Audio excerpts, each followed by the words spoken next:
अस्सलाम वालेकुम स्टूडेंट्स, क्या हाल है? उम्मीद है खैरियत से होंगे। आज हम स्टार्ट करने जा रहे हैं इनपुट एंड आउटपुट ऑपरेशंस के बारे में।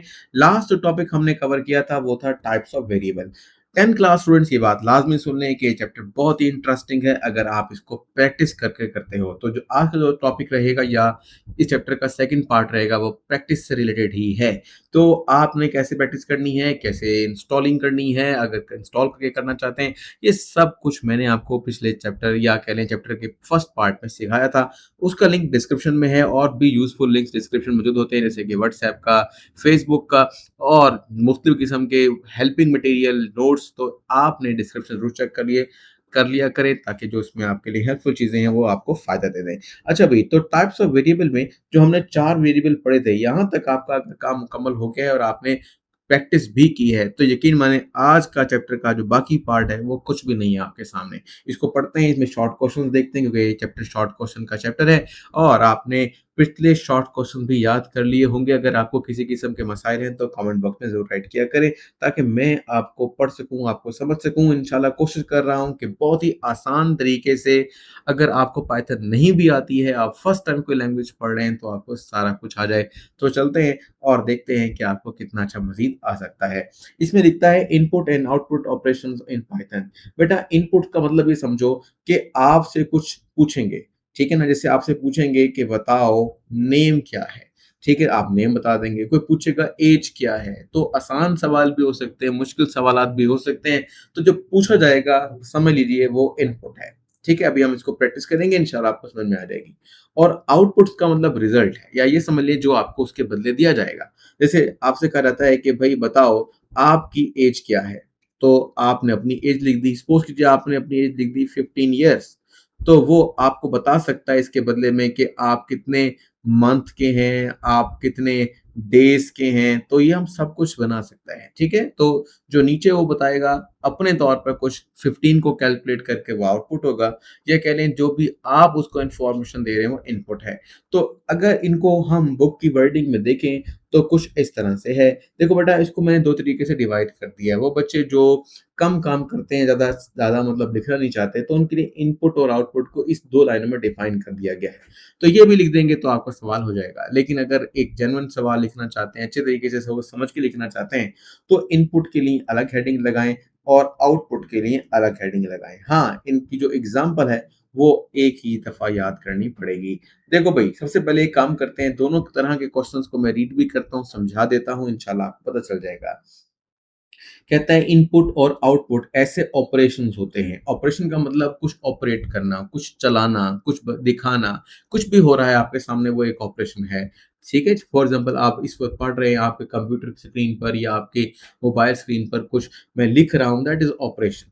तो वो लिखता है अलाउ टू इंटरैक्ट। इंटरैक्ट कहते हैं ताल्लुक को जोड़ना, हिस्सा बनाना या चीजों के दरमियान कुछ लेकर आना।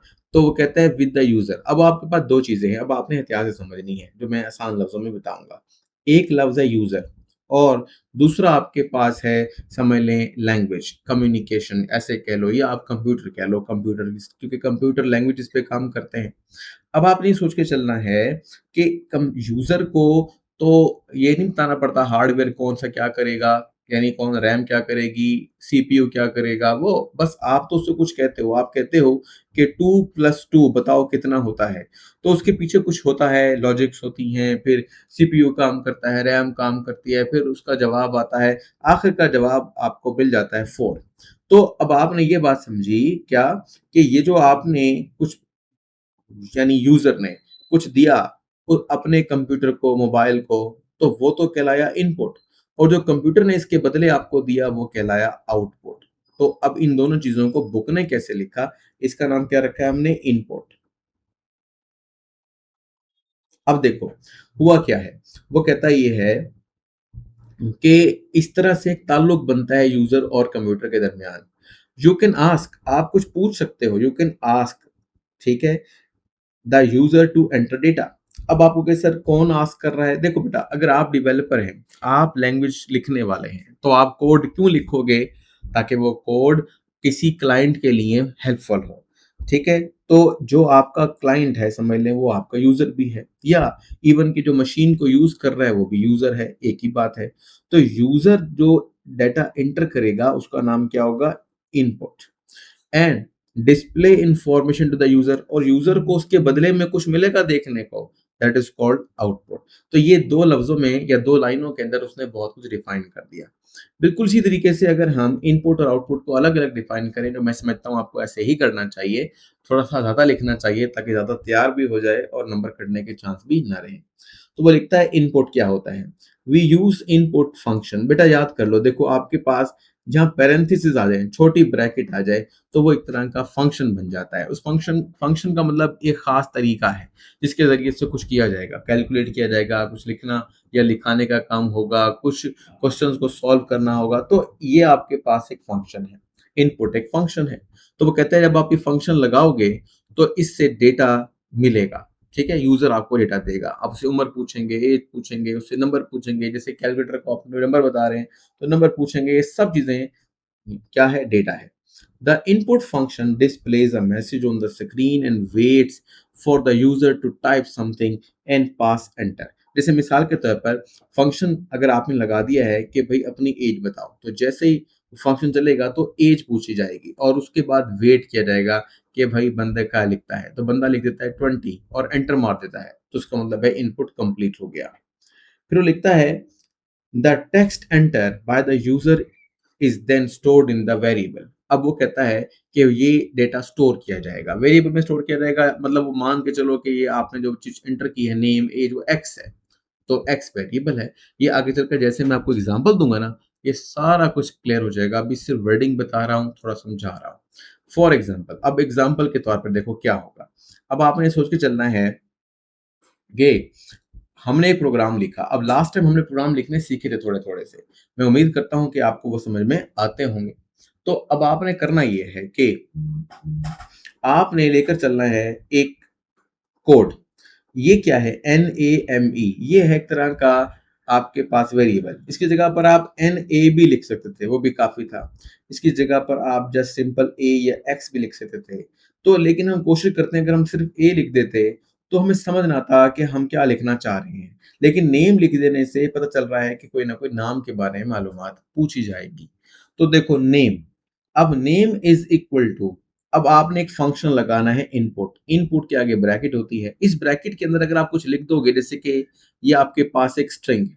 लास्ट टाइम मैंने बताया था कि यहाँ पर डबल कोट्स के अंदर अगर कोई आप राइटिंग लिख देते हो, कुछ भी लिख देते हो, नाम, पता, कुछ जमा तफरीक जरा भी डाल दो बेशक, तो वो भी क्या बन जाती है? वो बन जाती है क्या भाई? डबल कोट्स के अंदर स्ट्रिंग।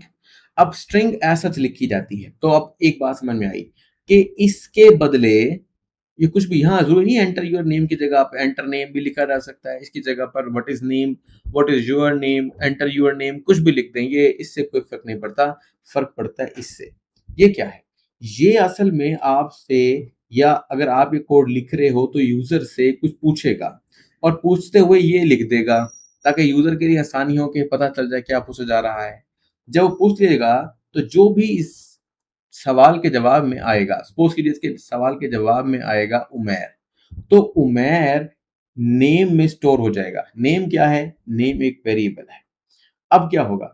हमने अगला फिक्रा कहा उसको प्रिंट कर दो। क्या प्रिंट कर दो? नेम को प्रिंट कर दो। तो जो नेम में स्टोर होगा ना, वो यहाँ पर आकर जुड़ जाएगा। जैसे कि अगर मैंने यहाँ पर उमैर लिखा था तो उमैर चला गया नेम में और प्रिंट होते हुए नेम की जगह उमैर लिखा जाएगा। ओके, बाकी इसकी जगह पर आपने लिख देना है हेलो मैर, हाउ आर यू, कुछ भी लिख दो, ये एक स्ट्रिंग है। तो स्ट्रिंग पहले आएगी और फिर वो नेम आ जाएगा जो आपने लिखना या लिखा या स्टोर करवाया या स्टोर किया। क्योंकि आप खुद जब काम कर रहे थे तो खुद ही यूजर होते हैं और खुद ही डेवलपर होते हैं, लेकिन अगर आप किसी और के लिए सॉफ्टवेयर डिजाइन कर रहे हैं तो आप डेवलपर हैं और वो यूजर कहलाएगा। अच्छा, अब मैं आपको समझाता हूँ कैसे किया। ये हमारी बुक में तो ये लिखा कि आप जब नाम एंटर करेंगे और वहां पर एंटर योर नेम की जगह मरियम अशरफ लिख देंगे, तो जवाब जब प्रिंट होगा तो वो लिखा जाएगा हेलो मरियम अशरफ, और ये आपके पास साइन ऑफ एक्सक्लेमेशन, यानी तीन चीजें। हेलो हमने खुद डाल दिया, जैसे कि हेलो डाल दें, हाय डाल दें, तो जो भी नाम लिखेगा उससे पहले हाय आ जाएगा, गुड इवनिंग आ जाएगा, कुछ भी आप लिखना चाहो लिख सकते हो। अब आप चलो अपनी बेशक आप मोबाइल पे चले जाओ या कंप्यूटर स्क्रीन पे चले जाओ और वहां जाके प्रैक्टिस करो। मैं भी आपको प्रैक्टिस करवाता हूँ और थोड़ा सा इसमें हम चेंज भी लेकर आते हैं ताकि आपके लिए आसानी रहे। तो सबसे पहले आपने आ जाना है गूगल कोलैब पर। ठीक है, ये लास्ट टाइम हमने यूज किया था और अभी भी आपको बेटा मिसाल के तौर पर आता होगा, नहीं तो आप बस सर्च कर लें गूगल कोलैब, ठीक है? साइन इन आपका होना चाहिए कोई भी आपके पास क्या कहते हैं जीमेल वो। जब आप इसे क्लिक करेंगे तो यहाँ आपके पास ऐसे एक स्क्रीन खुल जाएगी, ठीक है? तो परेशान ना होइएगा। यहाँ पे welcome to Google Colab last time मैंने किया था कि उसमें बहुत सारी इन्फॉर्मेशन थी, ठीक है? तो आपने इन्फॉर्मेशन ना करें, आप न्यू नोटबुक कर लें। इस तरह कुछ लिखा हुआ नहीं आएगा, लेकिन फर्स्ट टाइम मैंने इसलिए ओपन किया था ताकि अगर आप कुछ पढ़ना चाहें तो पढ़ सकते हैं। लेकिन आज बस सिंपल सा हमने एक नई नोटबुक लेनी है और उस नई नोटबुक के ऊपर इस तरह से लिखा हुआ आएगा, ठीक है? बाकी यहाँ कोने पे देख लेंगे, तो यहाँ आप बिल्कुल देखें, यहाँ कनेक्ट लिखा हुआ है। आप इस कनेक्ट के ऊपर क्लिक कर दें, ठीक है? मोबाइल होगा तो मोबाइल स्क्रीन पे भी ऐसा आ जाएगा। अब कर देने के बाद यहाँ पर कनेक्टिंग लिखा हुआ है। अगर आप कनेक्टिंग यहाँ नहीं भी करते हैं, तो जब आप फर्स्ट कोड रन करेंगे, ये खुद ही कनेक्ट हो जाएगा, ठीक है? तो ऐसे किया बेटा। अब क्या करोगे? यहाँ पर नाम भी लिख लो, जो आपका नाम है। जैसे हमने लिखा, इस वक़्त हमारे पास पाइथन का या पाइथन के चैप्टर नंबर 3 का सेकंड पार्ट हम कर रहे हैं, तो मैंने ऐसे लिख दिया है। अच्छा, अब हम क्या करेंगे? अब हम यहाँ पर कोड लिखेंगे। भई कोड क्या लिखेंगे? कोड वही लिखेंगे जो अभी आपने देखा। अपनी बुक पे चले जाएँ, बुक में चले जाएँ तो वहाँ से देख लें, वरना मैं आपके सामने लिख रहा हूँ। तो हमने लिखा नेम इज़ इक्वल टू, ठीक है? नेम इज़ इक्वल टू, अब क्या करना है? इनपुट का फंक्शन डालना है। जैसे ही आप ब्रैकेट डालोगे सामने, तो ये आपके पास इनपुट आ जाएगा, ठीक है? स्पेलिंग वगैरह देख के चलिएगा। तो अब इनपुट ये हमारा हो गया काम। मतलब इनपुट का मतलब है कि कुछ भी एंटर कर दो। देखो सपोज़ कीजिए मैं कुछ नहीं लिखता इसके अंदर, सेकंड लाइन पे मैं प्रिंट करवा देता हूँ। अब प्रिंट में क्या करता हूँ, प्रिंट में कहता हूँ कि आप कर दो, ये बेटा जो एक्स्ट्रा चीज़ होती है ना, ये लिखी हुई आपको फ़ायदा देंगी, जैसे-जैसे समझ में आ जाएँगी बातें मज़ीद।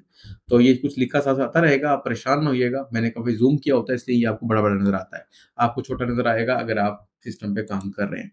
अच्छा, अब प्रिंट में मैं क्या करवाता हूँ, प्रिंट में मैं लिख देता हूँ नेम, यानी वो स्पेलिंग वही होने चाहिए जो आपने ऊपर लिखे हैं। ओके, अब हम क्या करते हैं, ये हमारा फंक्शन हो गया। बुक में आप देखो, बुक में कैसा है और हमारे पास कैसा है। यानी अगर आप बुक में देखते हो तो ये आपको ऐसे नजर आ रहा है, यानी इसके अंदर क्या आ रहा है, इसके अंदर आ रहा है इनपुट और ब्रैकेट। मैंने सिर्फ ब्रैकेट डाली है, ये नहीं लिखा। प्रिंट में मैंने ये ब्रैकेट डाल दी है और नेम साथ लिख दिया और कुछ नहीं लिखा, ठीक है? तो देखो अब हमारे पास क्या आता है, हम इसे रन करते हैं कोड को। जैसे हम कोड को रन करते हैं तो देखो ये सिर्फ एक खाली जगह बनी हुई आ जाती है यहाँ पर। कोड हमने रन कर दिया, वो ऐसे क्या कर रहा है, ये इंतजार कर रहा है किसका, इसका। अब हमें पता क्या चलेगा इसमें क्या लिखना है, ठीक है? अब मैं तो डेवलपर हूँ, मैं तो नेम पूछा था, तो मैंने नेम कुछ लिख दिया, सपोज कीजिए मैं लिख दिया उमैर। ओके, अब मैं एंटर मारूंगा तो देखो नीचे उमैर लिखा हुआ आ गया। अब ऊपर भी उमैर लिखा, नीचे भी, समझ नहीं आई बात की कि किस तरह से काम चल रहा है। तो उसका तरीका आसान ये है, देखो कि इसमें कुछ ना कुछ लिख दो, स्ट्रिंग लिख दो। स्ट्रिंग क्या लिखोगे, आप लिखो जी एंटर योर नेम, या चलो हम लिखते हैं व्हाट इज योर नेम, ठीक है? व्हाट इज योर नेम, ठीक है? अब मैंने सपोज कीजिए एक ईमेल लिखी हुई है, ईमेल के जरिए से काम चल रहा है और मैं क्या करता हूँ, जो भी मेरे सामने बंदा नाम एंटर करेगा तो उसको हम पहले कहेंगे हाय, ठीक है? चलो हम अस्सलाम वालेकुम करते हैं और बंद कर देते हैं। ये स्ट्रिंग हो गई। इसके अंदर अब हमने क्या करना है, हमने यहाँ पर लिखना है प्लस। प्लस का मतलब है कि जब कोई भी नाम लिखेगा, कोई भी नाम लिखेगा, ठीक है? तो उससे पहले आ जाएगा अस्सलामु अलैकुम, ठीक है? प्लस नहीं, और आगे हम लिख देते हैं, एक और चीज़ लिख देते हैं प्लस करके, आपका क्या हाल है, ठीक है? व्हाट इज़, चलो हम कुछ इंग्लिश में लिख सकते हैं, कुछ उर्दू में लिख लें, तो कुछ भी लिख दें, ठीक है ना? हाउ आर यू, चलो यूँ लिखते हैं आसान करके। इससे पहले आप एक डालो फुल स्टॉप, ठीक है ना? How are you, full stop इसलिए है कि जब आप इसे पढ़ोगे ना तो आपको पढ़ने में आसानी रहेगी, पंक्चुएशन ठीक है, और आगे क्वेश्चन मार्क डाल दो।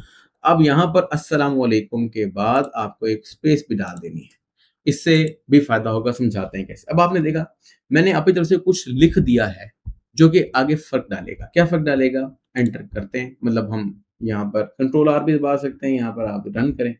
जब आप रन करेंगे, ऊपर भी है ये लिखा है ना रन टाइम, यहाँ जाएंगे तो रन टाइम के अंदर यहाँ लिखा होता है रन, लिखा हुआ है कंट्रोल प्लस एंटर, तो ये आपने दबा देना है तो भी रन कर देगा, ठीक है? पूरा सेक्शन रन करना है, पूरे पेज के हर कमांड रन करनी है।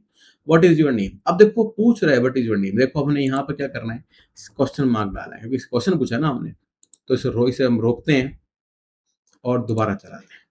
अब देखो व्हाट इज योर नेम और क्वेश्चन मार्क भी आया है यहाँ पर, तो हम अब लिखते हैं उमैर। ठीक है, अब इसका मकसद समझ आएगा, नंबर नाम क्यों पूछा उसने, हमें लिख दिया उमैर अली खान। आप अपना लिख लीजिएगा, या आपने जो प्रोग्राम डेवलप करना है तो यहाँ बहुत से यूजर्स आएंगे यूज करने के लिए, और वो अपना नाम लिख देंगे, एंटर मार दिया। जैसे एंटर मारेंगे तो यहाँ जो लिखा हुआ है अस्सलामु अलैकुम उमैर अली खान। अब देखो यहाँ पर जो हमने स्पेस डाली है ना, वो एक्चुअली स्पेस मेरे नाम से पहले या अस्सलामु अलैकुम के बाद आ गई है, और जो मैंने फुल स्टॉप डाला था ना वो यहाँ पर आ गया है। ठीक है, उमैर अली खान के बाद। और फिर इसी तरीके से जो मैंने यहाँ पर क्वेश्चन मार्क डाला था वो यहाँ आ गया। अब आपको थोड़ी थोड़ी समझ में आती रहेगी कि अच्छा, यानी पहले वाली बात भी सही थी, यानी अगर आपने ये नहीं भी लिखा, यानी कि अगर आपने ये नहीं भी लिखा या ये अस्सलाम वालेकुम नहीं लिखा, हाउ आर यू नहीं लिखा, तो भी क्या होगा, रन करेगा, सब कुछ होगा, लेकिन समझ नहीं आ रही होगी कि सवाल पूछा क्या जा रहा है और जवाब में क्या आ रहा है। ठीक है, फिर उसके बाद चलते हैं वापस अपनी बुक की तरफ। अब बुक में हमें ये सारा समझाया, बुक में एंटर योर नेम लिखा हुआ था, फिर हेलो लिख दिया था, तो यहाँ हमने अस्सलाम वालेकुम लिख दिया। तो इस तरह से आप खुद थोड़ी थोड़ी तब्दीलियां करो और उसको देखो, इस तरह आपको अच्छा लगेगा बेटा। अब वापस चलो नीचे की जाने, इनपुट का मामला हो गया, यानी क्या मतलब हुआ, जो ऊपर हमने लिखा इनपुट ये आपने लिखना है, उसके बाद आपने एग्जाम्पल के तौर पर ये 2 लाइन लिख देनी है, और आउटपुट के तौर पर अब आपने क्या लिखा, यहाँ पर लिखा कि ये पूछेगा एंटर योर नेम, फिर आप लिख दोगे कुछ ना कुछ, फिर वहां पे लिखा आएगा प्रिंट के तौर पर हेलो मरियम अशरफ, या कोई भी आपका नाम होगा तो वो लिखा जाएगा। अब ये इनपुट है, यानी जो ये हिस्सा है नाम पूछा गया, और इसका जवाब आउटपुट ये रहा। ठीक है, तो ये बताना ये चाह रहा हूं कि इनपुट की भी यही एग्जांपल है और आउटपुट की भी यही एग्जांपल है, लेकिन आउटपुट को डिफाइन कैसे करोगे ये आपने यहां से करना है। तो यहाँ पे क्या लिखता है, इसको पढ़ते हैं। कहता है use the print function to display information on the screen. भाई आपकी स्क्रीन पर कुछ लिखा हुआ आएगा, जैसे सवाल आपने पूछा, जवाब आपने बता दिया, या सवाल आपने पूछा और लैंग्वेज ने उसको पढ़कर या कंप्यूटर ने उसको पढ़कर जो आपको जवाब दिया वो आउटपुट है। तो the print function takes out one और मोर आर्ग्यूमेंट। देखो अभी हमने एक ही आर्ग्यूमेंट पे काम किया, व्हाट इज योर नेम। ठीक है ना, तो अगर हो सकता है हम 3 से 4 चीजें पता कर लेते हैं। सपोज कीजिए हम वापस चलते हैं, अब हम यहाँ पर देखते हैं, तो आपको एक प्रिंट था ना, अब हम एक काम करते हैं, हम कुछ और भी कर लेते हैं। सपोज कीजिए हम यहाँ पर एक और इनपुट ले लेते हैं, यानी अभी तो जो आपने सीखा ना वो जस्ट एक आर्ग्यूमेंट था। अब हम ऐसे करते हैं, यहाँ पे एक और शुरू करते हैं, एज, या आप खुद भी करो इस तरह के कुछ अपने सवाल बनाओ, अपने दिमाग से सवाल बनाओ और एज भी पता कर लो यूजर की।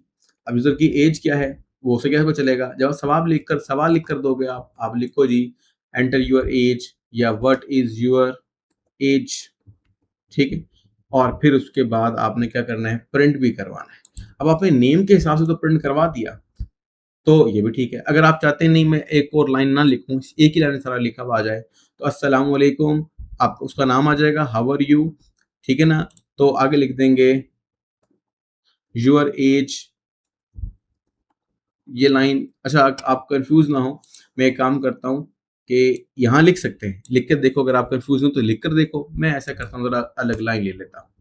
तो वो कहता है ये भी प्रिंट कर दो। भाई क्या प्रिंट कर दो, सपोज कीजिए ये एक इश्तिहार था जिसके अंदर हमने क्या करना है, ये देखना है कि उसकी एज ज़्यादा तो नहीं है बंदे की, क्या वो हमारी रिक्वायरमेंट के मुताबिक है या नहीं है। तो आप ये लिख सकते हैं your age is according to our requirement. इसके पीछे लॉजिक्स भी लगेंगे, लॉजिक पढ़ाते हुए बताऊंगा मैं आपको, लेकिन फिलहाल अभी लॉजिक चूंकि नहीं आए हैं, यानी चेकिंग होगी कि एज हमारे काम की है या नहीं, लेकिन फिलहाल आसानी की खातिर मैं कर रहा हूँ your age is according to our requirement, REQUIREMENT। ठीक है, तो ये आपने लिख लिया, और यहाँ पर आप क्या डाल दोगे, कोटेशन। अगर ये डबल कोट आपने ना डाले तो काम नहीं चलेगा, क्योंकि ये सिर्फ और सिर्फ क्या है, क्या कहते हैं, अब स्ट्रिंग बन गया। लेकिन अब मसला ये है कि एज ऐसे भी लिखी जा सकती है, मतलब बात हम सिंपल सिंपल सी बात आ गई। अगर आप एज की जगह उसकी एज डालना चाहते हो, मतलब उसने एज लिखी 28, 30, 15, तो वो यहाँ लिखी हुई भी आए, तो फिर आपने काम ये करना है, इसको तोड़ देना है। इसको भी तोड़ दिया और इस हिस्से को भी तोड़ दिया। अब ये दोनों तो हो गए अलग-अलग, मतलब स्ट्रिंग अलग-अलग हो गई, लेकिन ऐज को आपने यहाँ पर क्या करना है, वो ऐज डालनी है जो ऐज यहाँ पर वो पुट करेगा एज़ अ इनपुट, ठीक है? और जब हम एक फिगर को तोड़ते हैं, तो यहाँ पर एक क्या लगाते हैं, कॉमा लगा देते हैं। तो इस तरीके से ऊपर भी है, इस तरह से नीचे भी है। अच्छा, यहाँ पर चलो इसे चला कर देखते हैं क्या लिखा हुआ आता है। गलती हो गई ना? तो सर क्या गलती हुई है? देखो ऊपर सर आपने प्लस डाला था, यहाँ नहीं डाला, तो यहाँ भी प्लस डालते हैं। तो देखो ये प्लस डाल दिया और इधर भी हमने क्या डाल दिया? प्लस डाल दिया। अब दोनों जगह प्लस आ गया। अब चला कर देखते हैं। हाँ जी, अब वो पूछ रहा है व्हाट इज़ योर नेम? हम कहते हैं जी उमैर, एंटर। अब वो पूछता है व्हाट इज़ योर एज? तो हमने लिखना है सपोज़ कीजिए मेरी तो खैर ज़्यादा है, चलो मैं 9th-10th के बच्चे की डाल देता हूँ 15। अब एंटर कर देते हैं। जब एंटर करेंगे तो अब देखो क्या लिखा हुआ आ रहा है। लिखा हुआ आ रहा है अस्सलाम वालेकुम, हाउ आर यू? ये तो सही लिखा हुआ आ रहा है। लेकिन आगे वाली बात समझ नहीं आ रही। वो क्या? अगर सर ये तो मैं समझ नहीं आ रही, ये क्या लिखा हुआ आ रहा है? अच्छा, इसके अंदर ये भी है कि एक बात समझाने के लिए मैंने ऐसा किया, यहाँ पर हो सकता है हमने ये जो गलत डाला है, ठीक है ना? ये भी इस्तेमाल किया जा सकता है और प्लस भी इस्तेमाल किया जाता है। इन दोनों में एक वक़्त में एक भी इस्तेमाल किया जाता है। अब हमें नहीं पता चल रहा, हम भूल गए, हमने बात पढ़ी थी, हमें समझ नहीं आई, तो मैं आपको यहाँ पर थोड़ी-सी बात मज़ीद सिखाता हूँ कि आपने इसको ठीक कैसे करना है कोड को। देखो 2 चीज़ें, एक तो ये वाला बटन है यहाँ पर, ठीक है? जेमिनी, अगर आप इसे दबाएँगे, ये जेमिनी का पेज खुल जाएगा, ठीक है? कंटिन्यू कर दें एक दफ़ा, हाँ जी। तो अब आप पूछेंगे ना इससे कुछ जेमिनी से यहाँ साइट पर, तो ये आपको बता देगा। थोड़ा-सा इसको 2 तरीके से लिखा जा सकता है।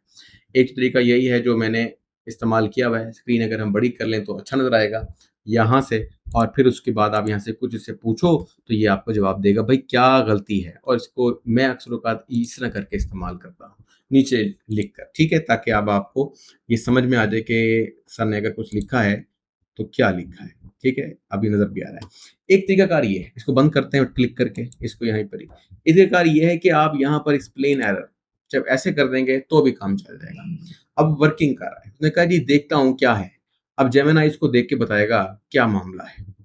एक्सेप्ट एंड रन, तो जब आप ऐसे करोगे तो भी आप रन कर सकते हो। एक्सेप्ट कर लिया आपने कि हाँ जी ये मसला था। रन किया, लिखा उमैर खान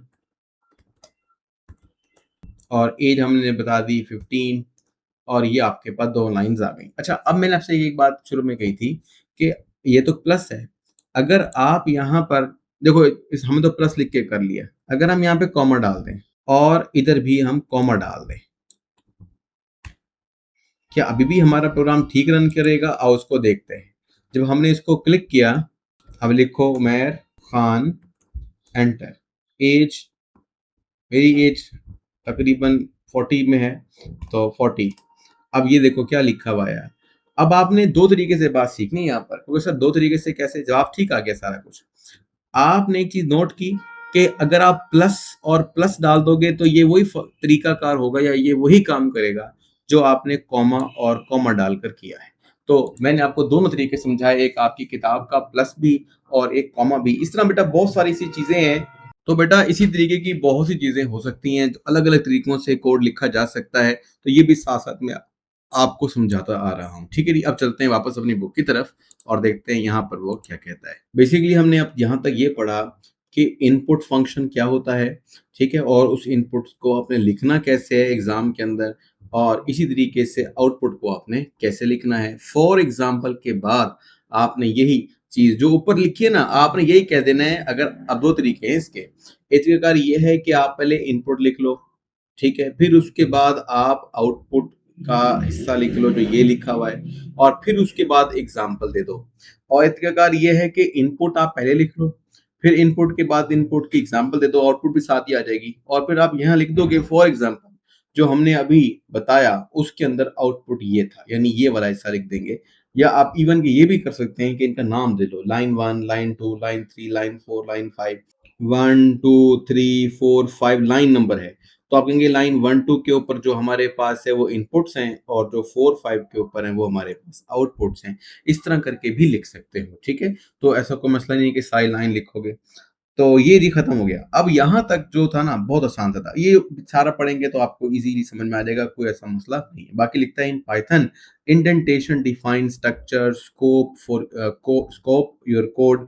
इंडेंटेशन कहते हैं कि क्या आपने कॉमा लगाना है, कहाँ आपने पैरेंथेसिस छोटी ब्रैकेट लगानी है, कहाँ पर कर्ली ब्रैकेट्स लगानी है, इसी तरह से मज़ीद भी कहाँ स्पेस देनी है, कहाँ नहीं, सब कुछ आपके कोड में जब होगा तो फिर सही तरह डेफिनेशन होगी। Incorrect indentation may cause in your code, ठीक है। अब वो कहता है कि अगर आप गलत लिखेंगे तो जाहिर सी बात है उसका आउटपुट भी गलत होगा या इवन कि वो कोड ही गलत हो जाएगा। अब आते हैं क्वेश्चन। अब देखो बेटा, ये शॉर्ट क्वेश्चन में 15, 16 ये किस तरह से आ रहे हैं? ये आ रहा है जी इंटीजर इनपुट, ये आ रहा है जी फ्लोट इनपुट। ओके सर, ये क्या बात है? अभी तो इनपुट हमने सीख ली थी। तो सम टाइम ऐसा होता है ना, कभी कभी आप फॉर्म मतलब फिल करने लगते हो अपने कोई मोबाइल में या कंप्यूटर में, तो वहां लिखा हो जाता है ओनली नंबर्स, यानी नंबर लिखना है आपने, या ओनली मतलब कोई फॉर एग्जांपल वर्ड्स, ये कहीं आपने अगर एबीसी लिखनी तो एबीसी लिखी जाएगी, नंबर लिखे नहीं जाएंगे। और कहीं पर आप नंबर लिखोगे तो मतलब आपको पहले से ही वो डिफाइन करके देते हैं कि इस फील्ड में नंबर लिखना है आपने। तो अब ये चीज है, इंटीजर का मतलब ये है कि जब वो आपसे इनपुट लेगा ना, तो फॉर एग्जाम्पल इनपुट ले लिया, ये वही है, यहाँ से लेकर यहाँ तक वही है, कुछ नया नहीं है। तो वो इंटीजर होना चाहिए, यानी कि वो कुछ ये ना लिखो एप्पल लिख दिया आपने, उमेर लिख दिया, नहीं। इंटीजर का मतलब है कि कोई ना कोई नंबर लिखना है जीरो के अलावा, यानी 1 2 3 4 एंड सो ऑन। और पॉइंट में भी नहीं होना चाहिए, अगर पॉइंट में हुआ तो फ्लोट हो जाएगा। तो सिर्फ यही फर्क है, यहाँ इंटीजर और यहाँ आपने फ्लोट लिखना है। यानी जो पूछा जा रहा है, अब पूछा क्या जा रहा है? पूछा ये जा रहा है एंटर योर एज। अब एज एक नंबर होती है यानी इंटीजर, तो एज के साथ इंटीजर को जोड़ दिया गया। बिल्कुल इसी तरीके से यहाँ पर देखो फ्लोट। अब देखो एंटर योर हाइट, अब हमारी जो हाइट है वो हो सकता है 5.5 हो, 5.6 हो, 5.5, क्योंकि वो 5 फीट और 6 फीट, अब किसी की जरूरत तो नहीं हर किसी की 5 और 6 फुट की होगी, दरमियान में भी वर्ड्स आ सकते हैं। तो किसी ने अगर 5.5 लिखना है तो इंटीजर वाली जगह पर नहीं लिखा जाएगा, ठीक है, फ्लोट लिखना जरूरी है। लास्ट टाइम मैंने आपको इन दोनों के दरमियान फर्क बताया था। तो देखो फिलहाल एक काम करते हैं, मैं आपको एक यूजर एज लिखनी है और यूजर हाइट लिखनी है। तो यूजर एज लिख देते हैं और हाइट भी लिख देते हैं, अगर एक ही जगह पे लिख सकते हैं। वापस आ जाएं अपनी गूगल कोलैब पर। अब हम एक काम करते हैं, यहाँ पर हम एक और कोड ले लेते हैं। अब इस कोड में हम लिखते हैं जैसे हमारी बुक में लिखा है कि यूजर एज। जरूरी नहीं है कि आप क्या कहते हैं पूरा लिखो यूज, और ये रूल है लिखने का, अगर आप पर दो वर्ड्स आ रहे हैं यूजर और एज तो आपने अंडरस्कोर करके लिखना है, ठीक है। अब यूजर एज किसके बराबर है? वो कहता है यूजर एज बराबर है ना, पुरानी बात लिख रहा हूँ, वो इनपुट के बराबर है। यानी कंप्यूटर को नहीं पता, कंप्यूटर पूछेगा। तो देखो यहाँ आ रहा है व्हाट इज योर एज, देखो ये खुद ब खुद भी लिख के देता है। यहाँ आप डालोगे टैब, ठीक है। शायद मोबाइल में टैब का वर्ड नहीं होगा, हाँ टैबलेट अगर यूज करें तो टैब होता है उसके अंदर। तो आप टैब का बटन दबाएंगे, ये सारा खुद ब खुद इसी तरह का पूरा कोड लिखा जाएगा, सही है। और बस बात ये है कि आखिर में आपने ब्रैकेट या कह लें इसको बंद जरूर कर देना है, तो ये कोड मुकम्मल हो जाएगा। अब हम अपनी बुक के हिसाब से देखें तो वो कहते हैं नहीं, हमें जो इनपुट है ना वो इंटीजर चाहिए। अगर इंटीजर चाहिए तो फिर आपको यहाँ पर एक ब्रैकेट डालनी पड़ेगी, ठीक है, इजाफी। लो भाई, अब हमने अपनी बुक वाली कहानी कर ली, यानी पहले हमने वही किया जो ऊपर लिखा था, जैसे वो यहाँ लिखा था इनपुट वही किया, लेकिन शुरू में इंटीजर डाल दिया। अब इंटीजर डाल दिया तो प्रिंट यूजर एज। तो हम अपनी ज़रा अच्छा बनाने के लिए हमारी किताब के हिसाब से लिखते हैं your age is, your age is, ठीक है ना। अब क्या करोगे यहाँ पर? यहाँ पर तो आपको इसको बनाना पड़ेगा, क्या बनाना पड़ेगा बताओ? एक स्ट्रिंग। तो हमने इसको स्ट्रिंग बना दिया। लेकिन अब मसला ये है, लास्ट टाइम मसला ये हुआ था कि हमें यहाँ प्लस डालना है या फिर हमें कॉमा डालना है। तुम्हारी किताब ने यहाँ पे कॉमा डाला है, दोनों बातें किताब लेके चल रही है। अब एक काम करते हैं, इसको रन करते हैं। अब रन करने पर फॉर एग्जाम्पल हमने लिख दिया यूर एज, हमने एज लिखी थी 40, ठीक है, आप जो आपकी है वो आप लिख देना। अब एंटर किया तो आप में लिखा आ गया your age is 40। Your age जो है ना वो बस इजाफी समझाने के लिए। अच्छा एक बात सुनो, अगर दोबारा रन करता और मैं लिख देता हूँ उमेर, ठीक है, अब क्या कहता है? क्या कहता है? कुछ नहीं कहता ना, इसका मतलब है गलत किया है। क्यों? क्योंकि उमेर तो एक स्ट्रिंग हो सकता है, इंटीजर नहीं, तो इसलिए इंटीजर डालना जरूरी था यहाँ पर, ठीक है। अच्छा अब एक काम करते हैं, यहाँ पर भी एक हम रन करते हैं दोबारा से। अब हम, इसने पूछा नेम है, मैं यहाँ बता देता हूँ एज। फॉर एग्जाम्पल एज हम लिख देते हैं 15, ठीक है ना, ओके। और फिर हम लिख देते हैं एज, एज की जगह लिख देते हैं उमेर। देखें जवाब आ गया। हालांकि अब गलत लिखा है ना, अस्सलाम वालेकुम 15, हालांकि यहाँ तो नाम लिखा आना चाहिए था, उमेर। How are you, but your age की जगह लिख दिया योर उमेर is according to the requirement. इसका मतलब ये हुआ कि अगर आपने इनपुट तो दे दिया, लेकिन इनपुट को अगर आपने रिस्ट्रिक्ट नहीं किया, जैसे यहाँ हमने रिस्ट्रिक्ट किया है इंटीजर लिख करके, भाई इंटीजर ही आना चाहिए, नंबर आना चाहिए इस जगह पर, इस सवाल के जवाब में अपना नाम ना लिख देना, तो तब जाकर ये बात बिल्कुल ठीक रहेगी। अब आपको समझ में आ गई। अब मैं दोबारा लिखता हूँ, इंटीजर लिखना चाहिए मुझे, व्हाट इज योर एज। अब अगर सर हमें कैसे पता चलेगा, तो आप यहाँ लिखेंगे, देखो सपोज कीजिए मैं इसे रोक देता हूँ। अब हम यहाँ लिख देते हैं व्हाट इज योर एज, ठीक है ना। अब एज होती तो नंबर में ही है, ठीक है। अगर आप मेंशन करना चाहो यहाँ लिख सकते हैं ओनली नंबर्स, ठीक है। अब इसे रन करो। अब देखो what is your age only numbers, और अगर ब्रैकेट में लिख दे तो ब्रैकेट में लिख दो, कोई मसला नहीं है। जैसे आप डिफरेंट जगहों पर फॉर्म फिल करते हैं तो वहां पर ये चीजें मेंशन होती हैं साथ साथ कि भाई अब देखो ओनली नंबर्स। अब आपने समझा भी दिया भाई अपना नाम ना लिख देना, एज ही लिखनी है। तो इस तरीके से आप यहाँ पर एज लिखने में कामयाब हो गए। अच्छा, अब एक काम करते हैं, अब हम यहाँ लिख देते हैं फ्लोट। हमारी बुक के अंदर अगला जो क्वेश्चन है, शॉर्ट क्वेश्चन नंबर 16 मैंने पढ़ाया था आपको या बताया था, ए फिलहाल देखना चाहें तो आप यहाँ से देख लो। तो अब ये देखो, ये आपके पास क्या आ रहा है, फ्लोट। अब दोबारा लिखने की जरूरत नहीं है, ठीक है ना। हम एक काम करते हैं, हम अपनी इसी एग्जांपल में फ्लोट कर लेते हैं। कैसे करेंगे, इधर लिख देते हैं फ्लोट, या ऐसा करते चलो इसको कॉपी करते हैं कंट्रोल सी, और इसी सेल के अंदर कंट्रोल वी, और अब हमने करना क्या है, हमने यहाँ पर डाल देना फ्लोट। अब एक बात सुनो, फ्लोट होता क्या है, फ्लोट होता है पॉइंट्स में होता है, ठीक है, पॉइंट्स में होता है। और यहाँ फ्लोट तो हमने कह दिया एज अ इनपुट, तो इसका जवाब भी तो आना चाहिए ना, प्रिंट भी तो करना चाहिए ना, सिर्फ पूछना तो काफी नहीं है ना।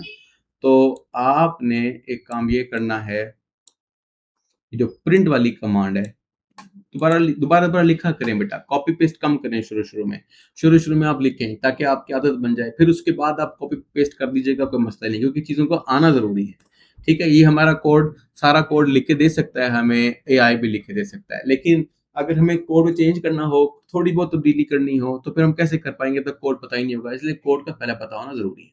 आपने प्रिंट करना है व्हाट इज, देखो अब हमने हमारी बुक में लिखा हुआ है योर हाइट इज, तो हम ये लिख देते हैं your height is, user age नहीं, यहाँ पे हम क्या लिखना चाहिए, हमें बदल देना चाहिए यूजर हाइट, वरना गलत हो जाता है, ये एक ही जवाब दोनों जगह आ जाता है। बार बार करें, बार बार हल करें, इंशाल्लाह ये समझ में आ जाएगा, क्योंकि कॉपी पेस्ट किया था ना, तो हमने वही नहीं करना जो पहले किया होता है। तो यूजर हाइट। अब देखो भाई, अब मैं दोबारा से इसको, अब आप अगर समझ पाए हो तो पता चल जाएगा।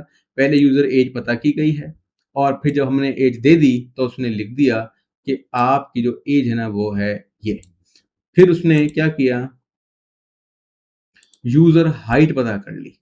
जो हाइट पता कर ली तो फिर उसका जवाब भी दे दिया। ये मैं हटाता हूँ, ये एक्स्ट्रा लिखा है, तो हाइट बता दी कि आपकी हाइट ये है। आओ चेक करते हैं कि काम करता है कोड के नहीं। What is your age, number only या ओनली नंबर्स, तो हमने लिखा हमारी एज 15 है। फिर उसने कहा, लिख दिया योर एज इज 50। उसने कहा व्हाट इज योर एज, क्या हमने यहाँ पर चेंज नहीं किया, हाँ चेंज नहीं किया भाई, दोबारा गलती हो गई ना। अब तो हाइट पता की जा रही है, तो what is your height, height, ठीक है। और फर्क सिर्फ इतना है कि वो जो एज थी वो इंटीजर है, जो हाइट है वो हमारे पास क्या है, फ्लोट है। और हम चाहते ये हैं कि वो एक पहले सवाल दोनों कर ले फिर जवाब दे। तो सवाल अगर एक सवाल और फिर उसका प्रिंट, फिर दूसरा सवाल और फिर उसका प्रिंट, तो इस तरह चलेगा। लेकिन अगर हम इसको हटाकर यहाँ से और यहाँ नीचे की जानिब इसको डाल देते हैं, जैसे डाल दिया था मैंने इस तरह से, ठीक है। अब क्या होगा, अब रन करते हैं। रन किया हमने प्रोग्राम, प्रोग्राम रन करने के बाद पहले उसने क्या पता किया जी, देखो क्या पता करना चाहिए उसको, उसको एक इंटीजर लेना चाहिए, व्हाट इज योर एज, तो हमने कहा जी 15, एंटर मारो। फिर उसके बाद यूजर की क्या पता करनी चाहिए, हाइट। हाइट अगर हम लिख देते हैं यहाँ पर किसी की हाइट 5 है तो भी चलेगा, बस वो उसको 5.0 कंसिडर करेगा क्योंकि पॉइंट में करेगा। अगर किसी ने लिख दिया पहले 5.6 तो अब ये इसकी कंसिडरेशन होगी। एंटर मारो, जवाब आ गया। जवाब क्या आ गया देखो भाई, थोड़ा सा छोटा कर देता हूँ ताकि आपको नजर सारा आ जाए। योर एज इज 15, ये, और your age is 5, your height is 5.6। तो अब ये आपको समझ में आया। ठीक है बेटा, ये जो ऊपर हमसे माँगा गया है वो इनपुट था, जहाँ-जहाँ इनपुट लगा हुआ है, ये इनपुट लगा है तो ये भी इनपुट है, ये भी आपके पास इनपुट है और ये उस सारा जो आपने इनपुट दिया है, उसका कोड है कि उसे प्रिंट भी कर दो। जब उसको उसने प्रिंट किया ये सारा कुछ, तो ये आपके पास आउटपुट था नीचे वाला। ओके जी, तो ये इनपुट और आउटपुट के बारे में सारा कुछ यहाँ पर मौजूद है। अब वापस चलो अपनी बुक की तरफ। अब आपका इंटीजर का इनपुट भी हो गया, फ्लोट का इनपुट भी हो गया। बेटा डिफरेंट तरीकों से लिखो, इंशाल्लाह आपको समझ में आ जाएगा। अब है जी ऑपरेटर्स एंड एक्सप्रेशंस। ऑपरेटर क्या होते हैं? प्लस, माइनस, छोटी-छोटी चीज़ें जो होती है ना, वो ऑपरेटर्स होते हैं। और एक्सप्रेशन का मतलब होता है, देखो सपोज़ कीजिए यहाँ से लेकर यहाँ तक हमारे पास ये एक लाइन है। इस पूरी लाइन का मतलब है एक्सप्रेशन। इसके अंदर जो हमने लिखा वेरिएबल, इसमें हमने लिखा फ्लोट, इसमें हमने लिखा इनपुट फंक्शन, ठीक है? इसमें हमने लिखी स्ट्रिंग। ये जो सारी चीज़ें हैं, ये आपके पास एक तरह के उसके हिस्से हैं। इन हिस्सों में से एक हिस्सा ऑपरेटर भी होता है। ये जो ऑपरेटर है, ये किस तरह से काम करेगा, ये मैं समझाता हूँ। मतलब अभी फिलहाल आपको समझ में आया एक्सप्रेशन में बहुत सी चीज़ें होती हैं और ऑपरेटर उनमें से कोई एक चीज़ हो सकता है। देखो, मिसाल के तौर पर वो कहते हैं हमारे पास कई तरह के ऑपरेटर्स हैं, इसको ज़रा डिफाइन भी कर लो। ये आपका क्वेश्चन नंबर 17 है। क्वेश्चन 17 को डिफाइन करो, तो वो कहता है कि ऑपरेटर इज़ अ सिंबल, ये एक अलामत है दैट परफॉर्म ऑपरेशन, जिससे कुछ होगा, जमा होगी, तफरीक होगी, छोटा-बड़ा हो जाएगा, मतलब मुख्तलिफ काम होंगे। और expression is combination of operator, जबकि एक्सप्रेशन में कई किस्म के ऑपरेटर हो सकते हैं, वैल्यू हो सकती है वगैरह-वगैरह। आओ उसको एक्सप्लेन करते हैं। शॉर्ट क्वेश्चन तो का आंसर तो खत्म हो गया, लेकिन अब इसकी टाइप आ गई है। अगर कोई पूछ लेता है जी टाइप बताओ ऑपरेटर्स की, तो फिर एक आपके पास अरिथमेटिक ऑपरेटर है और कंपैरिजन ऑपरेटर है और फिर उसके बाद बेटा असाइनमेंट ऑपरेटर हैं। तो तकरीबन आपके पास इस तरह से ये ऑपरेटर और लॉजिकल ऑपरेटर हैं। ये ऑपरेटर खत्म हो गए। तो इस तरह से आपने कई तरीके से क्या कर देना है, सिर्फ हेडिंग लिख देनी है और ये आपका क्वेश्चन मुकम्मल हो जाएगा। अगर वो पूछ रहा है ऑपरेटर की टाइप बताओ। अच्छा, अब चलते हैं वापस। तो पहला ऑपरेटर चेक करते हैं। पहला ऑपरेटर है अरिथमेटिक ऑपरेटर। भाई अरिथमेटिक ऑपरेटर क्या होते हैं? कहता है ये ऐसे ऑपरेटर होते हैं जो कि बेसिक मैथमेटिकल फंक्शन या ऑपरेशंस करते हैं। जैसे एडिशन, प्लस, माइनस, ठीक है, multiply, division, modulus, exponentiation and floor division वगैरह। तो इनके बारे में थोड़ा-थोड़ा मैं आपको समझाता हूँ ताकि पता चल जाए आपको। देखो बेटा, अब ये एक क्या किया हुआ है उसने, ए को डिफाइन कर लिया है, बी को भी डिफाइन कर लिया है। मतलब ए भी वेरिएबल है, बी भी वेरिएबल है और ये उसका डेटा है। अब वो कहते हैं ए और बी के हिसाब से आपने कुछ बताना है, प्रिंट करना है। क्या प्रिंट करना है? असल में ना आपने ना ज़्यादा परेशान नहीं होना, इनको ये कुछ नहीं है हमारे पास, सिर्फ़ ये हिस्सा कुछ है। ये क्या बताता है? ये कहता है ए और बी को जमा कर दो। हाँ, बी और बी जमा हो गए।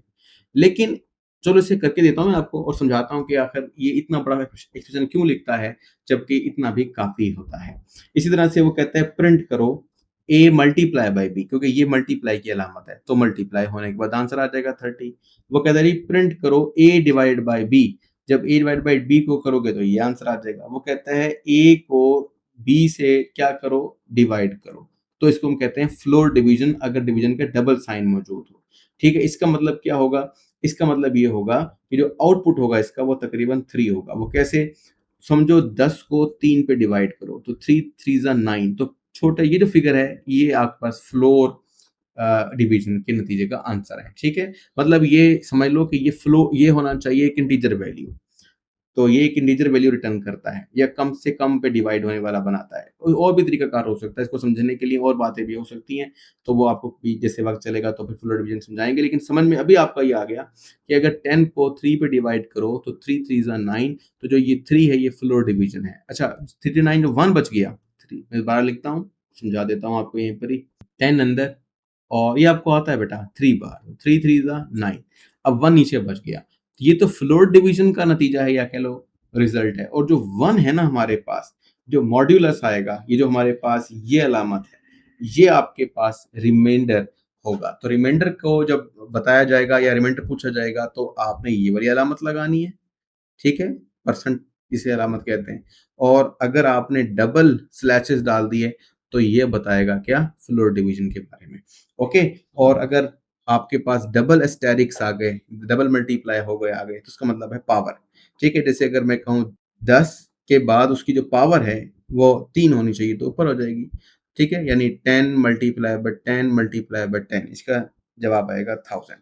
ठीक है, अब मैं सवाल कुछ बता रहा हूँ आपको, साथ साथ जवाब भी इंशाल्लाह। ये मैंने कुछ इसलिए एक्सप्लेन कर दिए कि अगर आपको मैथमेटिकल ऑपरेटर के बारे में नहीं पता इस उम्र में भी, तो फिर यहाँ पे और भी बहुत सारे ऑपरेटर हैं, लेकिन आपकी किताब में वो मैंने कुछ ना कुछ डिफाइन कर दिए ताकि आपके लिए आसानी रहे। तो आपने क्या याद करना है, A plus B, A multiply by B, A divided by B, A double divide by कह लो या double slash by B, A percentage by, percentage नहीं निकलेगी इससे, ठीक है, बताया मैंने आपको। इससे आपके पास रिमाइंडर निकलेगा, और ए की पावर बी, तो ये भी आपके पास है। अब कहोगे सर ये क्या लिखा है, खुद पढ़ने से ही आ जाएगा आपको इंशाल्लाह। मैं आपको सिखाता हूँ कैसे। पहले हम इसको हल करते हैं ताकि आपको समझ में आ जाए। अपनी बुक सामने खुले रखिएगा और हम चलते हैं अपने कोलैब पर, ठीक है। तो यहाँ मैं एक नया सेल लेता हूँ, इस सेल में वो लिखता हूँ a इज इक्वल टू, ए को हम डिफाइन कर लेते हैं। जो ए है ना हमारे पास वो है, चलो बुक की एग्जांपल ही ले लेते हैं ताकि आपको मुश्किल ना आए, फिर मैं आपको कुछ इसमें चेंज करके भी दिखा देता हूँ, ठीक है। तो ये आपके पास 3। अब आपने क्या करना है, अब हमने प्रिंट करवाना है। प्रिंट करवाना है क्या, प्रिंट करवाना है जी, मैंने आपसे कहा था a प्लस बी। अब हम एक काम करते हैं, a प्लस बी कर देते हैं। अब मैं ना ये सारा लिखा हुआ आ जाता है हमारे पास, क्योंकि काफी लोगों ने इसको यूज किया होता है, तो बार बार इसको समझ में आ जाती है, इंटेलिजेंट है एआई इसमें मौजूद होता है, इसलिए ये सारी की सारी बात समझ आ जाता है। अब आप टैब दबाओगे तो सारा लिखा हुआ आ जाएगा। अभी फिलहाल मैं सारा नहीं लिख रहा, मैं एक काम करके बता रहा हूँ, मैंने प्रिंट करवा दिया। अब हम प्रिंट किया, क्या आया 13। क्या मतलब हुआ, ए और बी प्लस हो गया। जब ए और बी प्लस हो गया, थोड़ा सा जरा से बड़ा कर लेते हैं अगर आपको समझ में आ जाए। हाँ जी देख, तो ए प्लस बी का मतलब क्या हुआ, ये हमने जमा कर लिया। अगर अगर आप सिर्फ जवाब देखो 13, आपको नहीं पता ये 13 कैसा आया। हो सकता है ये 13 आने की कई और वजह हो, 11 प्लस 4 कर दिया गया हो तभी 13 होता है, ठीक है। 11 जमा 2 कर दिया गया तभी भी 13 होता है। तो अब हम इसको डिफाइन करने लगे ताकि समझने में आसानी रहे। जैसे मैं लिख देता हूँ यहाँ पर, जैसे आपने बुक में लिखा है, ए डालो। ए क्या होगा, ए वही होगा जो आपने ऊपर लिखा हुआ है, ठीक है, ए। फिर उसके बाद कॉमा, कॉमा डालने के बाद जो अभी हमने लिखा था स्ट्रिंग बनाई, तो स्ट्रिंग बना लो, ठीक है। इसके सामने लिखो, आप प्लस कर रहे हो ना, तो आप लिखो प्लस। अगर ए को प्लस कर दिया जाए किस में, बी में, तो किसके इक्वल होगा, तो हम कहेंगे जी ये बराबर होगा, बराबर के निशान आप ऐसे डाल लो, ठीक है ना। स्ट्रिंग का मतलब है कि ये ऐसे वैसे का वैसा ही आपको सारा का सारा दे देगा, और यानी कि कुछ तब्दील नहीं करेगा। अब आप देखो, अगर मैं ऐसे लिख के और फिर कोड रन करूं, क्या गलती होगी, देखो भाई, ए प्लस बी, हाँ यहाँ पे हमें डालना था एक और कॉमा, ठीक है, और फिर रन करो। अब देखो, अब ये सवाल समझ में आ रहा है आपको, जवाब या कह लो आउटपुट समझ में आ रहा है कि भाई 10 को 3 से जरब जमा किया और फिर 13 आया। तो जो आपकी बुक में ये पहले पहले सारे हिस्से लिखे हुए हैं ना, यानी अगर हम अपनी बुक की तरफ देखें तो ये जो सारे सारे हिस्से पहले पहले करके लिखे हुए हैं ना, अगर हम लाइन लगा लें, ये हिस्सा ये बस ये डिफाइन करेगा कि ए और बी को जमा करके क्या मिला, और ये क्या करेगा, ये बताएगा कि जवाब क्या है, ठीक है ना। जैसे हमने अगर ये लिखा 10, तो 10 इसकी जगह पर आ गया, और 3 इसकी जगह पर आ गया, और प्लस जो है वो स्ट्रिंग है, और ये भी आपके पास इक्वल भी स्ट्रिंग है। तो ये बस लिख देगा कि 10 प्लस 3 इज इक्वल टू, और बाकी a प्लस बी की जगह आ जाएगा 13। तो इस तरीके से आपके पास आंसर बनेगा। बिल्कुल इसी तरीके से अगर मैं नीचे वाली बात करूं तो भी आप समझ जाएंगे, कहेंगे सर आप तो समझ में आ गए सारा का सारा, खुद भी सोचोगे तो भी आ जाएगा आपको। देखो कैसे, अब कहते हैं प्रिंट करो a मल्टीप्लाई बाई बी, ठीक है ना। अब a मल्टीप्लाई बाई कैसे होगा, कहते हैं a लिखो और फिर स्ट्रिंग डालो, मल्टीप्लाई किससे, बी से, तो किसके इक्वल हुआ, इसके। तो अब देखो हमारा जब आउटपुट आएगा तो ए की जगह पे क्या लिखा हुआ आ जाएगा 10, तो लिख देते हैं 10, यहाँ मल्टीप्लाई और या एस्टेरिक कह लो ऐसे, और बी की जगह क्या लिखा आ जाएगा 3, और यहाँ पे इक्वल लिखा हुआ आ जाएगा, और ए मल्टीप्लाई बी जब हो जाएगा तो 30 आंसर आ जाएगा। तो इस तरह हमें ये समझ में आ रहा है कि जो जवाब आ रहे हैं वो असल में किस तरीके से आ रहे हैं। अब चलें वापस, अब देखो मैं आपको यहाँ पे दिखाता हूँ किस तरह से किताब वाला लिखेगा इसको। अगर हम दोबारा से प्रिंट कर देते हैं, PRINT प्रिंट, और अब के बाद हमने क्या लिखना था, माइनस, मल्टीप्लाई, डिवाइड, तो कुछ उसने सजेशन में को दे दी है, हमने टैब मारा और टैब मार के आपको समझ में आ गया कि ये ए प्लस बी करना चाहता है, यहाँ ए माइनस बी करना चाहता है, या ए मल्टीप्लाई भी करना चाहता है, यहाँ ए डिवाइड बाई करना चाहता है, ठीक है। और यहाँ पर जैसे परसेंटेज था, मॉड्यूलस, तो किताब की तकरीबन हर चीज़ आ गई। एक चीज़ और रह गई है, वो भी हम कर लेते हैं। पहले तो आप डाल लो यहाँ पे, सॉरी अपना ब्रैकेट बंद कर दो, और ये चीज़ जो पकड़ी है आपने, इसको दोबारा जाके प्रिंट कर दो। बस फ़र्क ये है कि यहाँ पर अब आपने क्या करना है, डबल स्लैश डालना है, क्योंकि हम चाहते हैं कि यहाँ पर डबल स्लैश डाल के फ्लोर डिवीजन करें। और एक चीज़ रह गई हमारी बुक के हिसाब से, और वो है पावर, ठीक है। तो हम प्रिंट करते हैं क्या, ए, और ए के बाद हम डालते हैं पावर। इसके इसका एक तरीकाकार और भी है, अगर आप लिखा हुआ खुद आ जाए तो ओके, ना लिखा है तो हम एक काम करते हैं ना, ये हमारे पास है, इसी चीज को ऐसा करते हैं, इसी के नीचे डालते हैं, ठीक है, ये डल गया। और बस यहाँ पे डालते हैं डबल स्टेरिक, यानी कि अब ये हमारे पास जो डबल स्टेरिक आ जाएगा, ये पावर बन जाएगी। यहाँ डालना ना भूल जाना, वरना जवाब सही नहीं आएगा। तो ये भी आ गया, ठीक है। अच्छा, और इस वाली लाइन को हम पकड़ते हैं यहाँ से, ताकि आपको दोनों का फर्क समझ में आ जाए। इसको यहाँ से कंट्रोल एक्स कर लेते हैं, और इधर आके कंट्रोल बी कर देते हैं, ठीक है। अब देखो यहाँ क्या होगा, प्लस, यहाँ क्या है माइनस, ए माइनस बी, यहाँ क्या है ए मल्टीप्लाई बाई बी, यहाँ क्या है ए की पावर बी, यहाँ क्या है ए डिवाइड बाई बी, यहाँ क्या है जो आपके पास डबल स्लैश है, फ्लोर बता कर रहा हूं मैं आपको कि फ्लोर डिवीजन कि कम से कम क्या जवाब आ रहा है। और इस तरह से ये आपके पास क्या है ए मॉड्यूलस बी, या आप कह लो कि अगर आपको मॉड्यूलस याद होता तो मॉड्यूलस कर लो, वरना ऐसे भी ठीक है, यानी परसेंटेज करके। लो जी, रन करते हैं। जब प्रोग्राम में रन किया, कोई गलती हो गई, गलती कहाँ पे है जी, देखो गलती पी, हाँ आर ने डाला हुआ, ओके, ठीक है, यही इंडेंटेशन है, यानी एक एक चीज को सही तरीके से लिखना है। आप गौर करो तो जो फर्स्ट स्क्रीन है आपके पास ये वाली, इसमें शो हो रहा है कि ए और बी की क्या वैल्यू, और ए प्लस बी कितना होना चाहिए 13, वाकई में 13 आंसर है। ए माइनस बी कितना होना चाहिए, 10 में से 3 गए तो 7 हो जाएगा। ए मल्टीप्लाई बाई बी होगा तो क्या लिखाना चाहिए, 30 लिखाना चाहिए। ए की पावर बी होनी चाहिए तो 1000 हो जाना चाहिए, ठीक है। हमारे ऊपर तो ऊपर नीचे है, लेकिन है सारे यही फंक्शन। ए डिवाइड बाई होना चाहिए तो 3.333 आना चाहिए। और ए ये आपके पास जो पहला पहला हिस्सा है ना, यही जवाब आपके पास फ्लोर डिवीजन में आ जाता है। यानी एक ये क्या है, ये फ्लोट वैल्यू है, और ये कौन सी है, इंटीजर वैल्यू है। तो डिवीजन का जो आंसर है, यानी इसका जो आंसर है वो क्या हो सकता है, अपना अ, जो ए डिवाइड बाय बी है ये फ्लोट हो सकता है, लेकिन ये हमेशा इंटीजर ही होगा। और आखिर में ए और बी को डिवाइड करो तो रिमाइंडर क्या होगा, 1। तो इस तरीके से आपके पास सारा कुछ आ गया। और ये जो हिस्सा है, ये जस्ट क्या कर रहा है, डिफाइन करके बता रहा है कि यहाँ पर क्या लिखा होना या क्या आना चाहिए। 13 कैसे आया, 7 कैसे आया।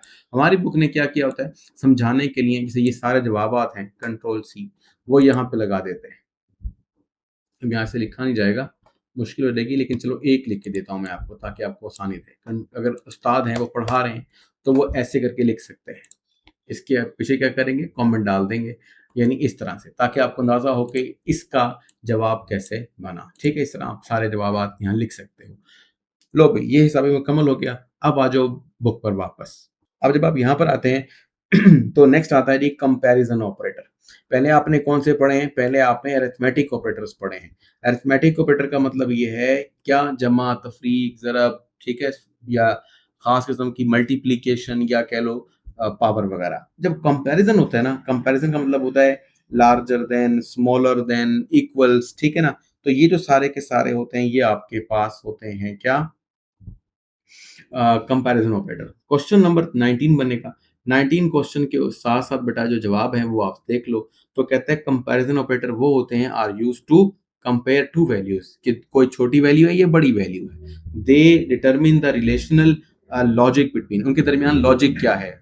जैसे मिसाल के तौर पर उनके दरमियान इक्वालिटी है, बराबर है, इनइक्वालिटी है, बराबर नहीं है, ग्रेटर देन ज़्यादा है, लेस देन कम है, एंड सो ऑन। तो यहाँ तक आप बेटा लिख दो, इसका रिजल्ट हमेशा से। इसमें एक चीज़ और भी है, इनके जो रिजल्ट होते हैं वो बूलियन होते हैं। अगर आपने लास्ट मेरा लेक्चर लिया था तो मैंने इस पर समझाया था कि बूलियन का मतलब होता है यस ट्रू और फॉल्स, ठीक है, यानी सही है या गलत है। तो ये लिखा हुआ है ट्रू फॉल में इसका आंसर आएगा और वो कैसे आएंगे ये सारे आपको दिखाते हैं अभी यहाँ पे, ठीक है। फिलहाल कुछ समझ लो। देखो यहाँ किताब ने ये नहीं डाला इधर हमारे पास, तो ये डाल लें, ये कमेंट है, ये लिखने की जरूरत नहीं होती, ये समझाते हुए जरूरत होती है। तो इसमें अब आप देखो x किसके बराबर है 10 के और y किसके बराबर है 5 के। तो एक काम करो, प्रिंट करो। क्या प्रिंट करो? x is greater than y। क्या x y से बड़ा है? हाँ बड़ा है। तो जवाब क्या आना चाहिए? ट्रू, ठीक है। और ये क्या कर रहा है? ये पिछला हिस्सा क्या कर रहा है? तो पिछला हिस्सा आपको दोबारा से समझा देता हूँ कैसे। देखो भाई, x की जगह पर x की वैल्यू आ जाएगी, यानी कि 10 जब आप इसका आउटपुट लोगे। चूंकि ये एक स्ट्रिंग है तो स्ट्रिंग एज सच रहेगी, यानी यहाँ पर ये वर्ड आ जाएगा। और फिर y 5 के बराबर है तो यहाँ 5 आ जाएगा। ये इक्वल ऐसे कैसे रहेगा? स्ट्रिंग है और ये आपके पास बकाया तौर पर क्या करेगा, इसको कैलकुलेट करेगा, बताएगा। अगर x वाकई y से बड़ा है, अगर x y से बड़ा है तो जवाब में ट्रू लिख दिया जाता, और अगर उल्टा कर दो, ऊपर 5 नीचे 10, तो फिर ये फॉल्स का आंसर आ जाएगा। तो आपने फिर दोबारा से फोकस वहीं करना है, इन जगहों के ऊपर करना है, ग्रेटर देन, स्मॉलर देन, ठीक है। जब इक्वल लिखना होता है ना यहाँ पर, तो ऐसे लिखते हैं, यानी जब आपने क्या कंपैरिजन ऑपरेटर लगाने होते हैं तो कंपैरिजन ऑपरेटर में इक्वल ये नहीं होता, बल्कि इक्वल ये अलामत होती है।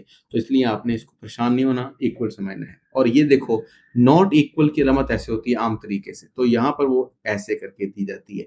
तो ये आपके पास नॉट इक्वल की है, और यहाँ पर वो कहता है ग्रेटर देन और इक्वल टू, यानी अगर ये अलामत लगी है, ये वाली, बड़ा है या बराबर है, और अगर ये अलामत लगी है, छोटा है या फिर बराबर है। तो ये सारी की सारी चीजें हैं। आओ उसको भी एक बार देख लेते हैं हमारी बुक में। खुद लिखो बेटा, जितना कोशिश क्या करें, खुद ही प्रैक्टिस किया करें, मतलब हाथ से जितना लिखेंगे उतना आपको कोडिंग का पता चलेगा, समझ आएगी।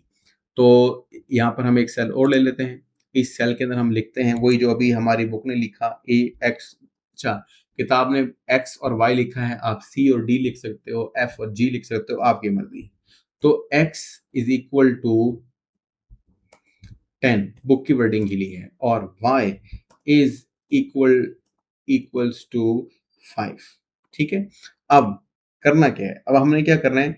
प्रिंट करना है। अगर हम प्रिंट करते हैं मिसाल के तौर पर x कॉमा, और फिर हम लिख लेते हैं, देखो हमारे पास नीचे लिखे हुए आ रही हैं वैल्यूज कुछ ना कुछ, ठीक है। तो हम ऐसा करते हैं, टैब कर दबा लेते हैं और ब्रैकेट से बंद करते हैं। अब देखो उसने क्या क्या बताया, x smaller than, x smaller than, equals than, x greater than, x greater और इक्वल्स देन। अच्छा, इसमें एक चीज रह गई। क्या चीज रह गई जो हमने यहाँ पर देखनी है? तो वो आपके पास है इक्वल्स का, तो हम लोग भी लगा लेते हैं, प्रिंट x, और फिर लगाएं, हाँ देखो अब उसने इक्वल्स भी दे दिया और नॉट इक्वल्स भी दे दिया। खुद से लिखें, मैं टाइम बचा रहा हूँ ताकि हमारा फायदा हो जाए। तो बेटा ये आप देखो सारा तकरीबन बुक वाला आ गया, ये 1 2 3 4 5 6 7 कमांड आ गई। अब आपको समझ तो आ जाना चाहिए, समझ क्या आ जाना चाहिए कि वो क्या पूछना चाहता है। देखो वो पूछना चाहता है कि क्या x y से बड़ा है। तो आप बताओ मुझे इसका आंसर क्या आना चाहिए, इसका आंसर क्या आना चाहिए, बताओ ट्रू या फॉल्स।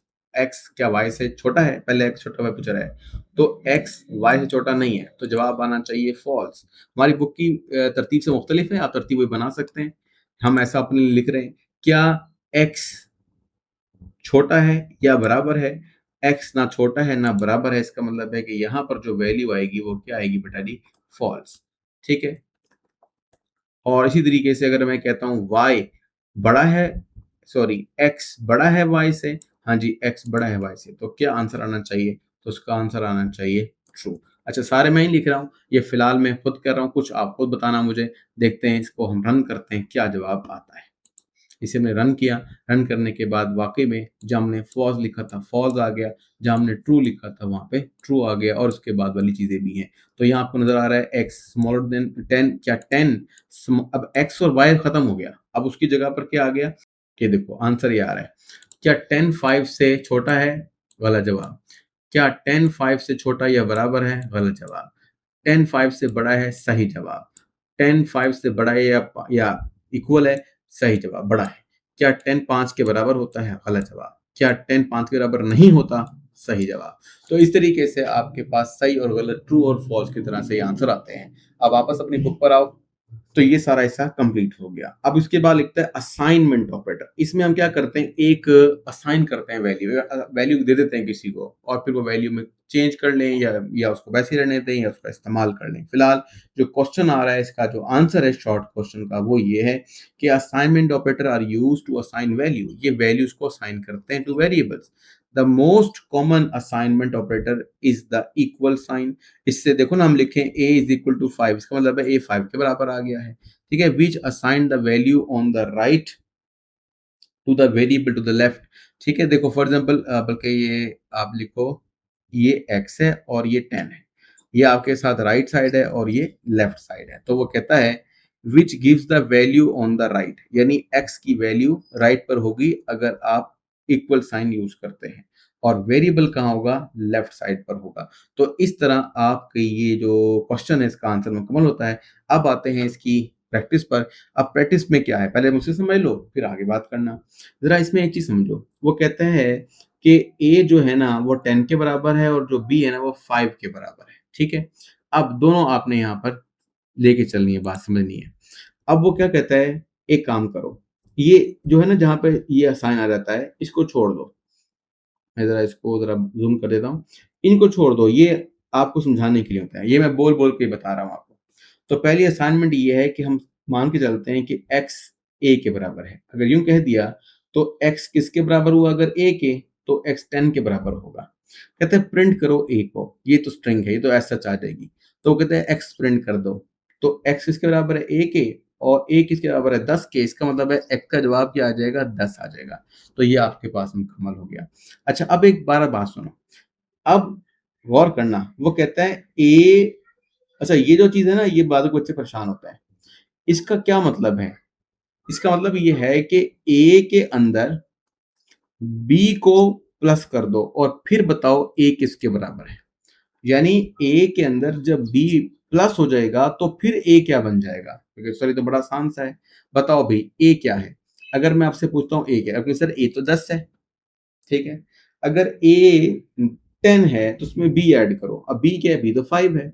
तो अगर 10 में हम 5 ऐड करें, अब ए क्या बना, अब 15 बना ए। तो अब ये देखो ए इज इक्वल टू 15। तो इस तरह से एक और चलो हम कर लेते हैं ताकि आपको समझ में आ रहा है। अब ए क्या हो गया, अब ए 10 नहीं रहा, अब ए क्या हो गया, 15 हो गया। तो कहता है अगर उस 15 में से बी को क्या कर दो, माइनस कर दो, यानी 15 में से बी कितना हमारे पास, 5। तो 15 में से 5 को 15 में से 5 को अगर माइनस कर दो तो अब क्या हुआ, तो कहेंगे 10 दोबारा से। अब ए क्या हो गया, 10 हो गया है। तो इस तरह से आप सीखते जाओ, यानी पहले वो 10 था, फिर 10 के बाद वो 15 हो गया, 15 के बाद 5 निकालने के बाद फिर 10 हो गया, फिर वो 50 हो गया, फिर वो 10.0 हो गया। तो इस तरीके से हमने इसको करना है। देखो अभी मैं समझाता हूँ आपको। देखो अगर आपको थोड़ा समझ में आ रहा है तो आप ज़रा इसको यहीं चेक कर लो पहले। ये तो समझ में आ गया था, ए 10 के इक्वल है, ए वैसे भी 10 के इक्वल है, ये प्रिंट करवाया। अब वो कहता है ए में बी को जमा करो, ए में बी को जमा करो, तो क्या आंसर आया, 15। अब वो ये कहता है कि ए में से बी को माइनस करो। अब ये ए है 15 और उसमें से बी को माइनस किया तो क्या आंसर आया, 10। अब वो कहता है ए को बी से मल्टीप्लाई करो। अब ए कितना है, 10 और बी कितना है, 5। तो अगर ए और बी को मल्टीप्लाई करेंगे तो आंसर क्या आ जाएगा, 50। ठीक है ना, 5 मल्टीप्लाई बाय 10। और फिर उसके बाद वो कहता है कि अब ए तो क्या है, ए तो अब 50 है। अब उसको डिवाइड करो बी से। अब बी कितना है हमारे पास, 5। तो अगर करोगे तो क्या आंसर आएगा, 10। अब ए हमारे पास क्या है, 10, और वो कहता है बी के साथ फ्लोर डिवीजन करो। तो बी क्या है, 5। तो 10 को अगर 5 से डिवाइड करोगे तो आंसर आ जाएगा 2। और मैंने आपसे कहा है कि ये जो आपके पास डिवीजन होती है, फ्लोर डिवीजन होती है, ये आउटपुट के तौर पर आपको 2.0 दे रही है, यानी फ्लोट वैल्यू दे रही है।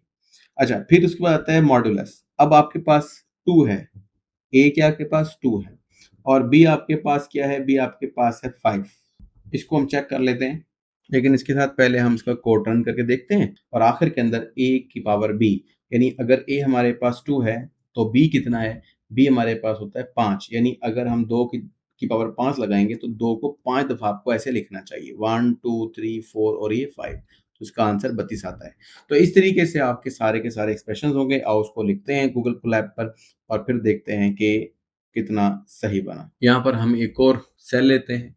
इस सेल में हम असाइन कर देते हैं कि a इज इक्वल टू, जो बुक की चीजें हैं वही हम करते हैं, a इज इक्वल टू 10 और b इज इक्वल टू 5। ठीक है, अब हम लिखते हैं अपने असाइनमेंट ऑपरेटर्स। ठीक है, तो उसमें आप लिखोगे कि x अगर, कोई बुक की तरह लिख रहे हैं, x अगर इक्वल्स है a के, ठीक है, तो प्रिंट करो। अब प्रिंट आप इसे क्लिक करके जाते हो ना, प्रिंट करो, तो ऐसे भी लिख सकते हो PRINT और फिर आगे चल सकते हो। लेकिन हमारी बुक ने यहाँ पे एक और भी काम किया है, उसने प्रिंट को ऊपर ही लिख दिया है। तो अगर प्रिंट को एक ही लाइन में लिखना है ना, तो लाइन तोड़ने के लिए हम सेमीकोलन का वर्ड इस्तेमाल करते हैं ऐसे करके। ठीक है, तो आप एक लाइन में भी लिख सकते हो। तो आपकी किताब में लिखा है इसलिए मैं लिख के दे रहा हूँ, वरना अगर आपको पहले की तरह का काम करना है तो प्रिंट नीचे लिखो और फिर आपको सेमीकोलन डालने की जरूरत नहीं है। थोड़ा सा बड़ा कर लेते हैं ताकि आपको नजर आ जाए। अच्छा, अब आपने प्रिंट क्या करवाना है, तो कहते हैं प्रिंट करो कि ए 21 के इक्वल है।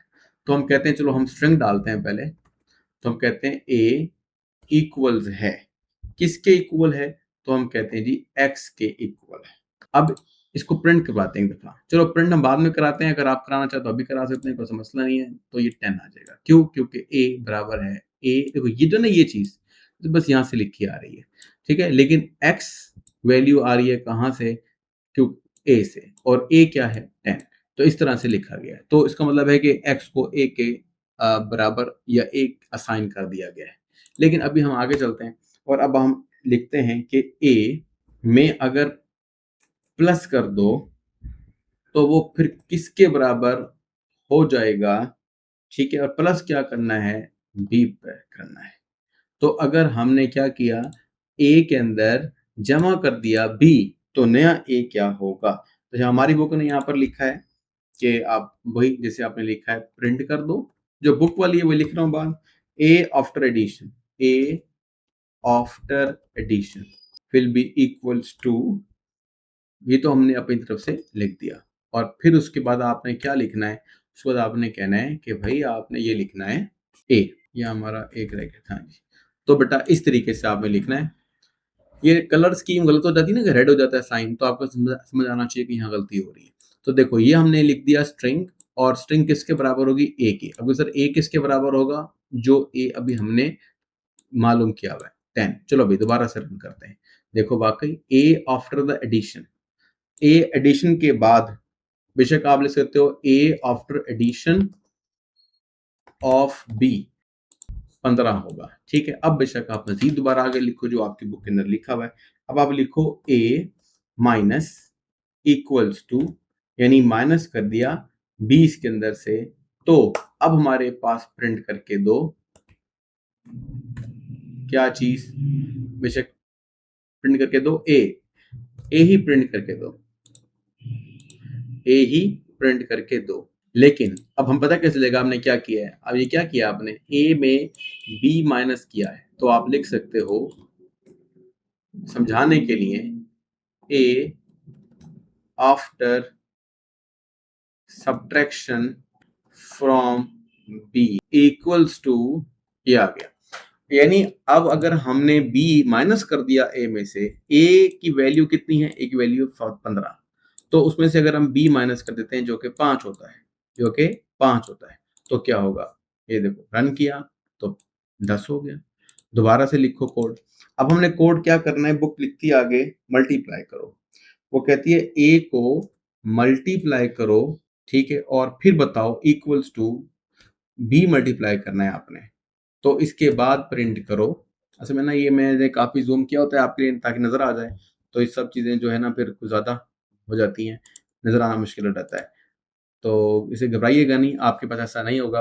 ये यानी बहुत लिखा हो तो आएगा, लेकिन वो इतना आपको मतलब आपकी जो नज़र है उसको ख़राब नहीं करेगा।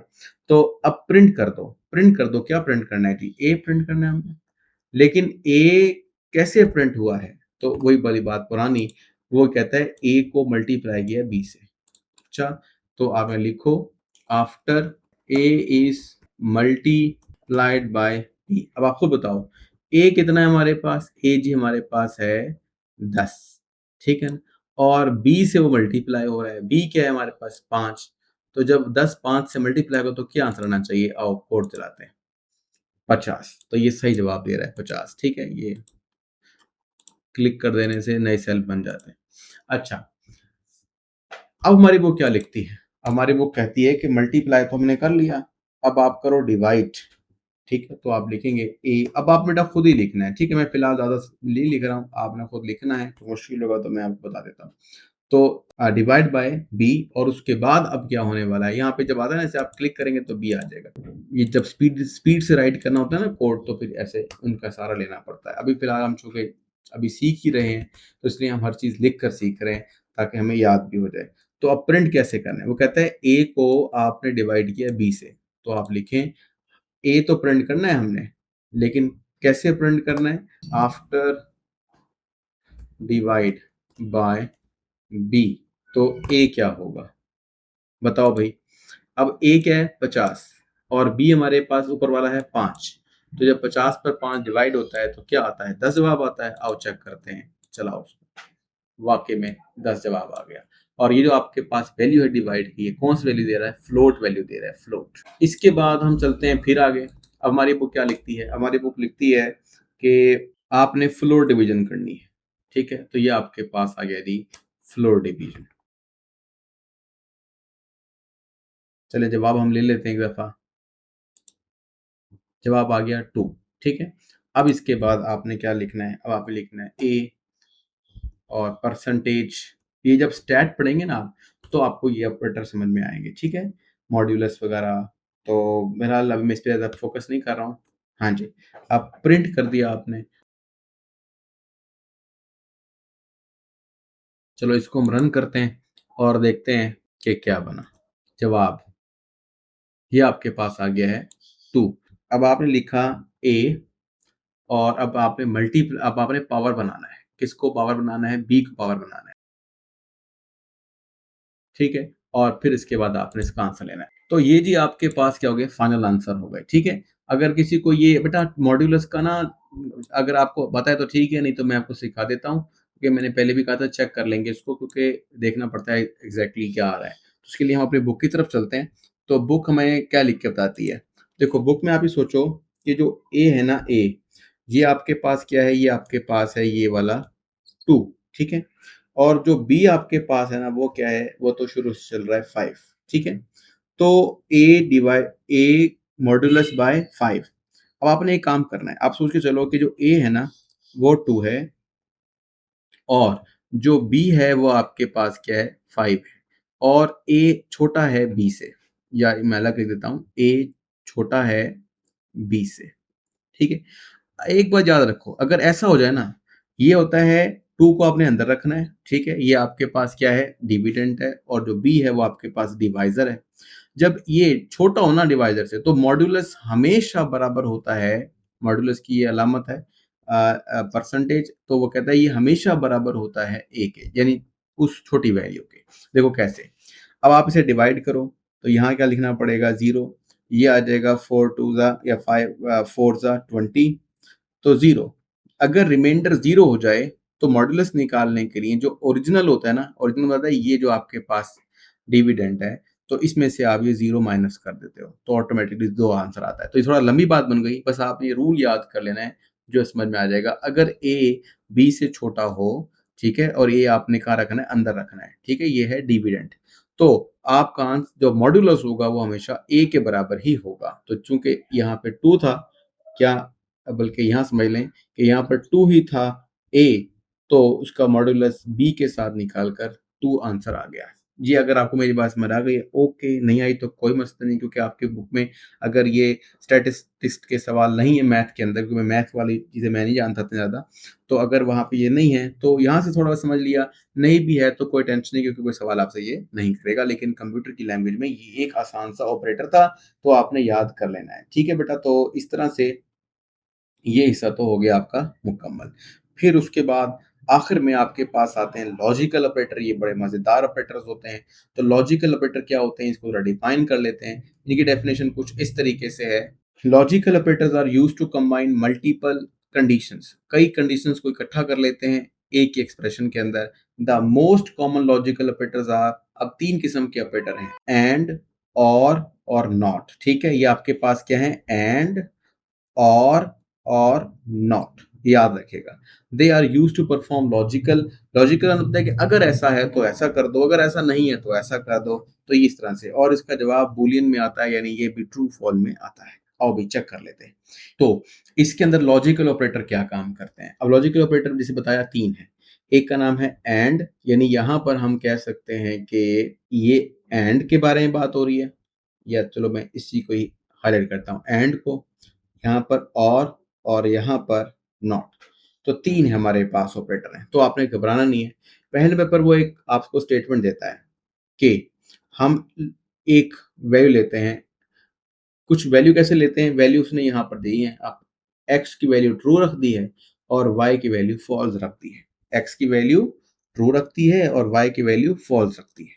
अब वो एक काम कहता है, वो क्या कहता है कि हमारे पास यहाँ कुछ भी ले लो आप, लॉजिकल ए लिखा हुआ है, आप चाहो तो यहाँ पर एल जी एंड लिख दो, तो कुछ भी लिख दो, मतलब छोटा लिख दो, बड़ा लिख दो, आपकी मर्जी है, लेकिन समझाने के लिए चलो ये ठीक है। अब वो कहते हैं एक्स एंड वाई। अब ये दरमियान में जो एंड है ना, ये एक लॉजिकल ऑपरेटर है, ये नहीं कि एंड का मतलब एक्स और वाई। तो इसका जवाब हमेशा कैसा आएगा, देखो उसका जवाब हमारे पास फिलहाल आ रहा है फॉल्स। तो आपने एक बात याद रखनी है, अगर x भी ट्रू हो y भी ट्रू हो, तो फिर तो उसका जवाब आता है ट्रू। अगर इन दोनों में से एक भी फॉल्स आ जाए, जैसे कि देखो यहाँ पर x तो ट्रू है लेकिन y फॉल्स में है, तो उसका मतलब है अगर इनमें से एक भी फॉल्स हो गया तो उसका आंसर फॉल्स आएगा। ठीक है, बस ये बात याद रखिएगा, बाकी जवाब वही है। लॉजिकल ए को या लॉजिकल एंड को यहाँ पर क्या करना है, प्रिंट करना है। और लॉजिकल एंड किसके बराबर होता है, एक्स एंड वाई के। तो इन दोनों में से एक भी फॉल्स हुआ तो जो जवाब आएगा वो क्या आएगा, फॉल्स। बाकी ये वाली कहानी वही है जो आपको जवाब बेहतर बनाने के लिए इस्तेमाल की जाती है, यानी एक्स को एंड वाई किया तो आंसर आना चाहिए ये, और ये क्या है, ये है जी ये, और ये क्या है, ये एंड के साथ हैं, इनमें से एक भी फॉल्स हुआ तो जवाब फॉल्स आएगा।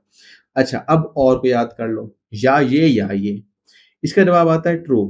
भाई इन दोनों में से एक भी ट्रू हुआ, दोनों में से एक भी सही हुआ, तो आंसर क्या आएगा, ट्रू। यानी कि अगर x एंड लगाया तो एक भी अगर फॉल्स हुआ तो आंसर फॉल्स, और का मतलब इन दोनों x और y में से एक भी ट्रू हुआ तो आंसर ट्रू आ जाएगा। ठीक है, तो वाकई ट्रू आ रहा है। और नॉट का मतलब क्या है, नॉट दो तरह से इस्तेमाल किया हुआ है। वो क्या, कैसे, देखो नॉट x और नॉट y, ये नॉट x और ये नॉट y। अब इसका क्या तरीकाकार है, अब वो कहता है ये नॉट फंक्शन को उलट करता है। मेरी बात समझने की कोशिश करना। वो कहते हैं x नहीं है, अगर x नहीं है तो फिर क्या होगा, y होगा, और y किसके बराबर है, फॉल्स के, तो इसका आंसर फॉल्स आएगा। नॉट y, कहते हैं नॉट y नहीं है तो फिर क्या होगा, x, और x इसके बराबर है ट्रू के, इसका जवाब ट्रू आएगा। मतलब x नहीं है तो y जवाब आ जाना चाहिए, जो कि किसके इक्वल होगा, फॉल्स के। और अगर y नहीं है तो x जवाब आ जाना चाहिए, और वो किसके इक्वल है, ट्रू के। इस तरह आपके पास देखा जाए तो 5 उसने दफा क्या लगाया, 1 यानी समझ दो एंड लगा के, 2 और लगा के, 3 नॉट के 2 हिस्से इस्तेमाल किया उसने, यानी ये 3 मान लो, इसको 4 मान लो, तो टोटल 4 एक्सप्रेशन हैं यहाँ पर। एक किसके लिए है, एंड को शो करने के लिए, एक और को शो करने के लिए, एक नॉट एक्स को और एक नॉट वाई को। तो बेसिकली नॉट और एंड, ये 3 यहाँ पर क्या है बेटा जी, ऑपरेटर्स हैं, जो कि कौन से हैं, लॉजिकल ऑपरेटर्स हैं। तो लॉजिकल ऑपरेटर को आपने खुद लगाना है, मैंने जवाब आपको दे दिए हैं, देखते हैं आपसे सवाल ये हल होता है या नहीं होता। आखिर में आता है operator precedence in the Python. Precedence कहते हैं मुकाबला, यानी कौन पहले आएगा। तो जो पहले, जैसे मिसाल तौर पर आपको याद होगा, आपको टीचर बताते हैं कि अगर आपने 2 + 2 - 2 और डिवाइड बाय 2 और मल्टीप्लाई बाय 2 करना है तो कैसे करोगे, तो वो आपको कहते हैं कि आपने एक फॉर्मूला लगाना है, डी मैथ्स। ठीक है, और इससे पहले आ सकता है लाइन, इससे पहले ब्रैकेट भी आ सकता है। डी मैथ्स का मतलब क्या, डिवाइड। तो सबसे पहले आप क्या करोगे, डिवाइड करोगे, इन दो को डिवाइड कर दोगे, ये आपका पहला काम है। फिर जो भी जवाब आएगा फिर आपने मल्टीप्लाई करना है, जो जवाब आएगा उसको मल्टीप्लाई करना है, ये आपके पास दूसरे नंबर पर आने वाला है। ए का मतलब एडिशन, अब जो जवाब आएगा ये आपने इन दोनों को ऐड कर देना है, ये तीसरी पोजीशन, और आखिर में सब्ट्रैक्शन। अब यहाँ वाला जवाब और यहाँ वाला जवाब यहाँ मिलाकर सब्ट्रैक्शन कर देनी है।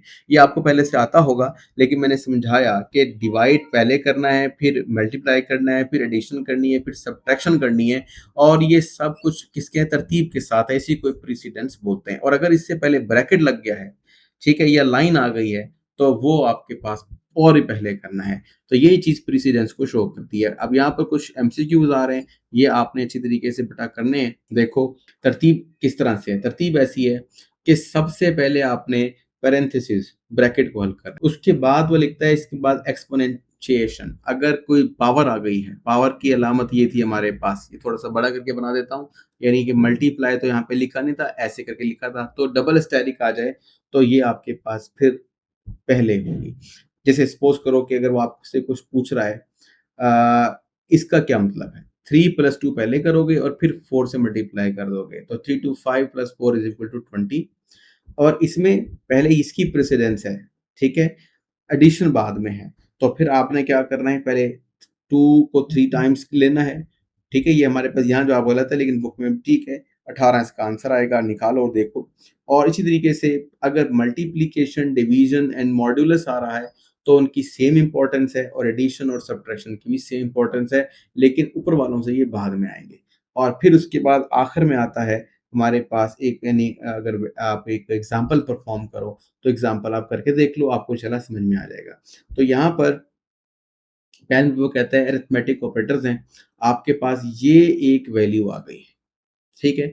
इसके अंदर क्या है, थोड़ा समझाता हूँ मैं आपको किस तरीके से। देखो, इस वाली प्रिंट कमांड में इसमें कुछ ए बी सी लिखने की जरूरत नहीं है। a = 3, b = 2, c = 5, यानी 3 to 5 को अलग अलग लिखने की जरूरत नहीं है। तो ये एक ऐसा एक्सप्रेशन है कि अगर आप f लिख के करोगे, समझो फ्यूज कर दिया आपने, दो चीजें मिला दी, तो ये ऑटोमेटिकली एक वैल्यू बन जाएंगी 3 to 5, और इन तीनों का जो प्लस होगा वो किसके इक्वल होगा, उसके जो करली ब्रैकेट्स में होगा। ये परफॉर्म होगा फंक्शन, ये बाकायदा तौर पर इसमें जमा, तफरीक, ज़रब सब कुछ होगा, और ये हमारे पास ऐसे का ऐसा, जैसे स्ट्रिंग नहीं होती, स्ट्रिंग समझो, ये आपके पास एक स्ट्रिंग बन गई। जैसे हम पहले लगाते थे ना, ऐसे करके लगाते थे, तो एफ ना लिखें, अगर एफ लिखते हैं तो फिर ऐसे ना लिखें, मतलब एफ से लिखने का तरीका समझा रहा है, इसका कोई मतलब नहीं है, ये लिखा रहेगा। देखो समझाता हूँ कैसे। यहाँ पर हम एक कोड ले लेते हैं और हम जस्ट ये लिखते हैं प्रिंट। कोई सर क्या प्रिंट, कुछ पूछा ना, कोई इनपुट ना कुछ नहीं, जरूरत ही नहीं है, वाकई प्रिंट करना है। अब प्रिंट आपने करना है, अब क्या प्रिंट करना है, तो वो कहता है यार एक काम करो, ये प्रिंट कर दो एफ। एफ के बाद डालें आप डबल कोट्स, आप लिख दें 3 +, अच्छा मैं पहले खुद आपको लिख के दिखाता हूँ। आप यहाँ लिखो आई एम एडिंग 3 to, ये इसलिए लिख रहा हूँ ताकि आपका माइंड बन जाए, समझ आ जाए कि क्या लिखना चाह रहे हैं, एंड मल्टीप्लाई बाय 5, ठीक है ना। फिर इस इक्वल टू डालें, और फिर उसके बाद करली ब्रैकेट डालें। ये करली ब्रैकेट्स आपको बताएंगे कि आपने क्या करना है। अब देखो हमने क्या कुछ किया हुआ है, हमने, वो कहते हैं हम ऐड कर रहे हैं 3 और 2 को बाय एडिंग 3 and 2। चलो बेशक हम एंड भी लगा दें यहाँ पे, तो 3 and 2 लिखो भाई, यहाँ पर यहाँ लिखेंगे 3 + 2 एंड मल्टीप्लाई बाय 5। अब जो आंसर हो उसको 5 से मल्टीप्लाई कर दो। अब मैं इस प्रिंट को रन करता हूँ, तो देखो आई एम एडिंग लिखा हुआ आ गया सारा कुछ, और यहां तक लिखा आ गया, यानी यहां तक। और ये जो है ना, ये सब जमा दरब हो गए। पहले मल्टीप्लाई होता है तो पहले मल्टीप्लाई हुआ, 5 2 = 10, और उसमें 3 ऐड हो गया, तो क्या बना 13। अब इसी चीज को बुक के एतबार से लिखते हैं। अब बुक ने कैसे लिखा, बुक ने इसकी जगह पर ये लिख दिया 3 प्लस, इकट्ठा लिख दें बेशक, 3 + 2 मल्टीप्लाई बाय 5, ठीक है ना। और फिर आप एंटर करेंगे तो सेम बात आ जाएगी, लेकिन एंटर करें या रन करें तो देखो ये आ गया उस स्ट्रिंग की जगह पे। यानी आपको इसलिए मैंने लिख के दिखाया, कभी आप सोचिए तो आप सारा इंटीजर लिख रहे हो, इंटीजर नहीं है, ये स्ट्रिंग है। तो एफ जब लिखा हो ना, तो उसका मतलब समझ लीजिएगा, जब भी यहाँ पर एफ लिखा हो तो समझ लीजिएगा कि आगे आने वाली स्ट्रिंग है, ठीक है। और जो करली ब्रैकेट होगी वो ये बताएगी कि इस चीज को हमने 3 to 5 नहीं लिखना, बल्कि जो आंसर बनता है ना वो लिख देना है कैलकुलेट होने के बाद। अब आपको समझ आ गया। बुक से एक और ले लेते हैं, बुक में एक और लिखा है, मैं कुछ लिखता हूँ, कुछ आप खुद लिखेंगे। देखो वो कहता है प्रिंट करो, प्रिंट आपने करना है क्या, एफ। अब देखो थोड़ी सी ना खुद ही वो वैल्यू दे रहा था, तो मैं एक काम करता हूँ, जो बुक इसकी वैल्यू दे रहा है ना, मैं वही ऐड कर लेता हूँ। ये देखो, और आखिर के अंदर भी इसको ऐड कर देते हैं। अब देखें, अब उसने कुछ किताब जैसा है, कुछ किताब से तरतीब मुख्तलिफ है। 3+2 पहले करना है हल। क्यों? क्योंकि ये ब्रैकेट के अंदर है। ये कहाँ शुरू होगा, ये कहाँ होगा, ये इधर होगा। लेकिन इसको कैसे करना चाहिए? इसको करना चाहिए इस तरह ब्रैकेट डालकर। अगर ब्रैकेट ना डाली तो फिर पहले क्या हो जाएगा, पहले मल्टीप्लाई हो जाएगा। ठीक है, ये हमारी बुक में थी, मैंने इसको ऐसे कर दिया। और फिर इसी तरीके से यहाँ पर 3 की पावर 2 है, या 2 की पावर 3 है, किताब ने ऐसे लिखा है। तो बहरहाल आप इसको मुख्तलिफ तरीकों से लिख कर देखें, समझ में आ जाएगी। इसको रन करें, रन करने के बाद आपके पास आंसर आ जाएँगे। ये बताया जाएगा कि ये सवाल था और ये जवाब है। ये सवाल था और इसका ये जवाब है। अगर सिर्फ़ जवाब लिखे होंगे तो आपको समझ नहीं आएगी कि किस तरह से तब्दीलियाँ आ रही हैं। ठीक है जी, तो ये था बेटा आपके पास ये वाला हिस्सा। अब वापस बुक की तरफ चलते हैं। सब कुछ करना है, प्रैक्टिस करेंगे तभी आएगा बेटा, वरना आपको नहीं आएगा। ठीक है? ये इसके सारे के सारे आंसर्स हैं जो आपकी बुक के हिसाब से हैं। तो बुक में भी इस तरह लिखा गया है कि 3+2 और मल्टीप्लाई 5, तो बेटा पहले मैंने आपको फार्मूला बताया हुआ है, उसी तरह कर लो। मल्टीप्लाई पहले होगा तो 5 टू द 10, और फिर एडिशन होगी तो 10 में 3 ऐड करें, 13 आ गया। अगर ऐसे चले जो इससे मुख्तलिफ है, सिर्फ इसलिए कि यहाँ पे ब्रैकेट्स हैं, तो ये को पहले ऐड करना है। 3 टू द 5, 3+2 5, और 5 5 ज़ा 25। तो आप देख रहे हैं सिर्फ ब्रैकेट डालने से आंसर कैसे तब्दील हो जाते हैं। तो इसी तरह से ये आपके पास पावर है, ये मॉड्यूलस है। तो ये मॉड्यूलस है, वो फ्लोर डिवीजन है।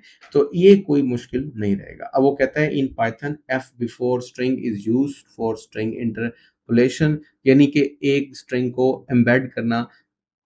एम्बेड का मतलब है उस एक्सप्रेशन का हिस्सा बनाना होता है। तो फिलहाल अगर ना समझ में आए तो कोई इशू नहीं है। आसान बातें हैं, मुश्किल बातें नहीं है बेटा। आपका ये चैप्टर एंड हो गया है। इस चैप्टर को अच्छी तरह से करें। इसकी जो एक्सरसाइज के एमसीक्यूज़ हैं उसके आंसर भी आपकी बुक में ऑलरेडी दिए हुए हैं। वहाँ से आप देख लीजिएगा, इंशाल्लाह सब कुछ आ जाएगा। लेकिन पहले आप खुद हल कीजिएगा कि आपको ये चैप्टर समझ में आया या नहीं आया। और शॉर्ट क्वेश्चन भी देख लीजिएगा। सारे शॉर्ट क्वेश्चन मैंने करवा दिए हैं। What why are the comments important in programming, ये मैंने सिखाया था किसके ज़रिए से आप कमेंट कर सकते हैं कि क्या चीज़ इम्पोर्टेंट है, क्या मैं पढ़ रहा हूँ, इस जगह पे क्या मैंने क्या अप्लाई किया, या स्टूडेंट को समझाते हुए उसका आंसर लिखा जा सकता है, कुछ भी। Discuss the 3 basic data types in Python, ये भी हमने कर लिया। फ्लोट भी होती है, ठीक है? या वेरिएबल्स जो आपने सीखे वो कैसे होते हैं, इंटीजर्स कैसे होते हैं, तो ये सारी बातें ऊपर लिखी हैं हमने। सारे क्वेश्चन भी कर दिए, आंसर भी। What is difference between integer and float, ये भी बात हो गई। कोई सवाल ऐसा नहीं है जो ना हुआ हो। अगर कोई क्वेश्चन आप लॉन्ग क्वेश्चन इस चैप्टर से आएगा नहीं, अगर कोई क्वेश्चन आपका रह जाता है तो आप ज़रूर मुझे बताइएगा, इंशाल्लाह मैं उसको हल कर दूँगा। ठीक है बेटा, अब तक के लिए अल्लाह हाफ़िज़, और सब्सक्राइब किए बगैर बिल्कुल ना जाइएगा, और लोगों के साथ शेयर भी ज़रूर करें।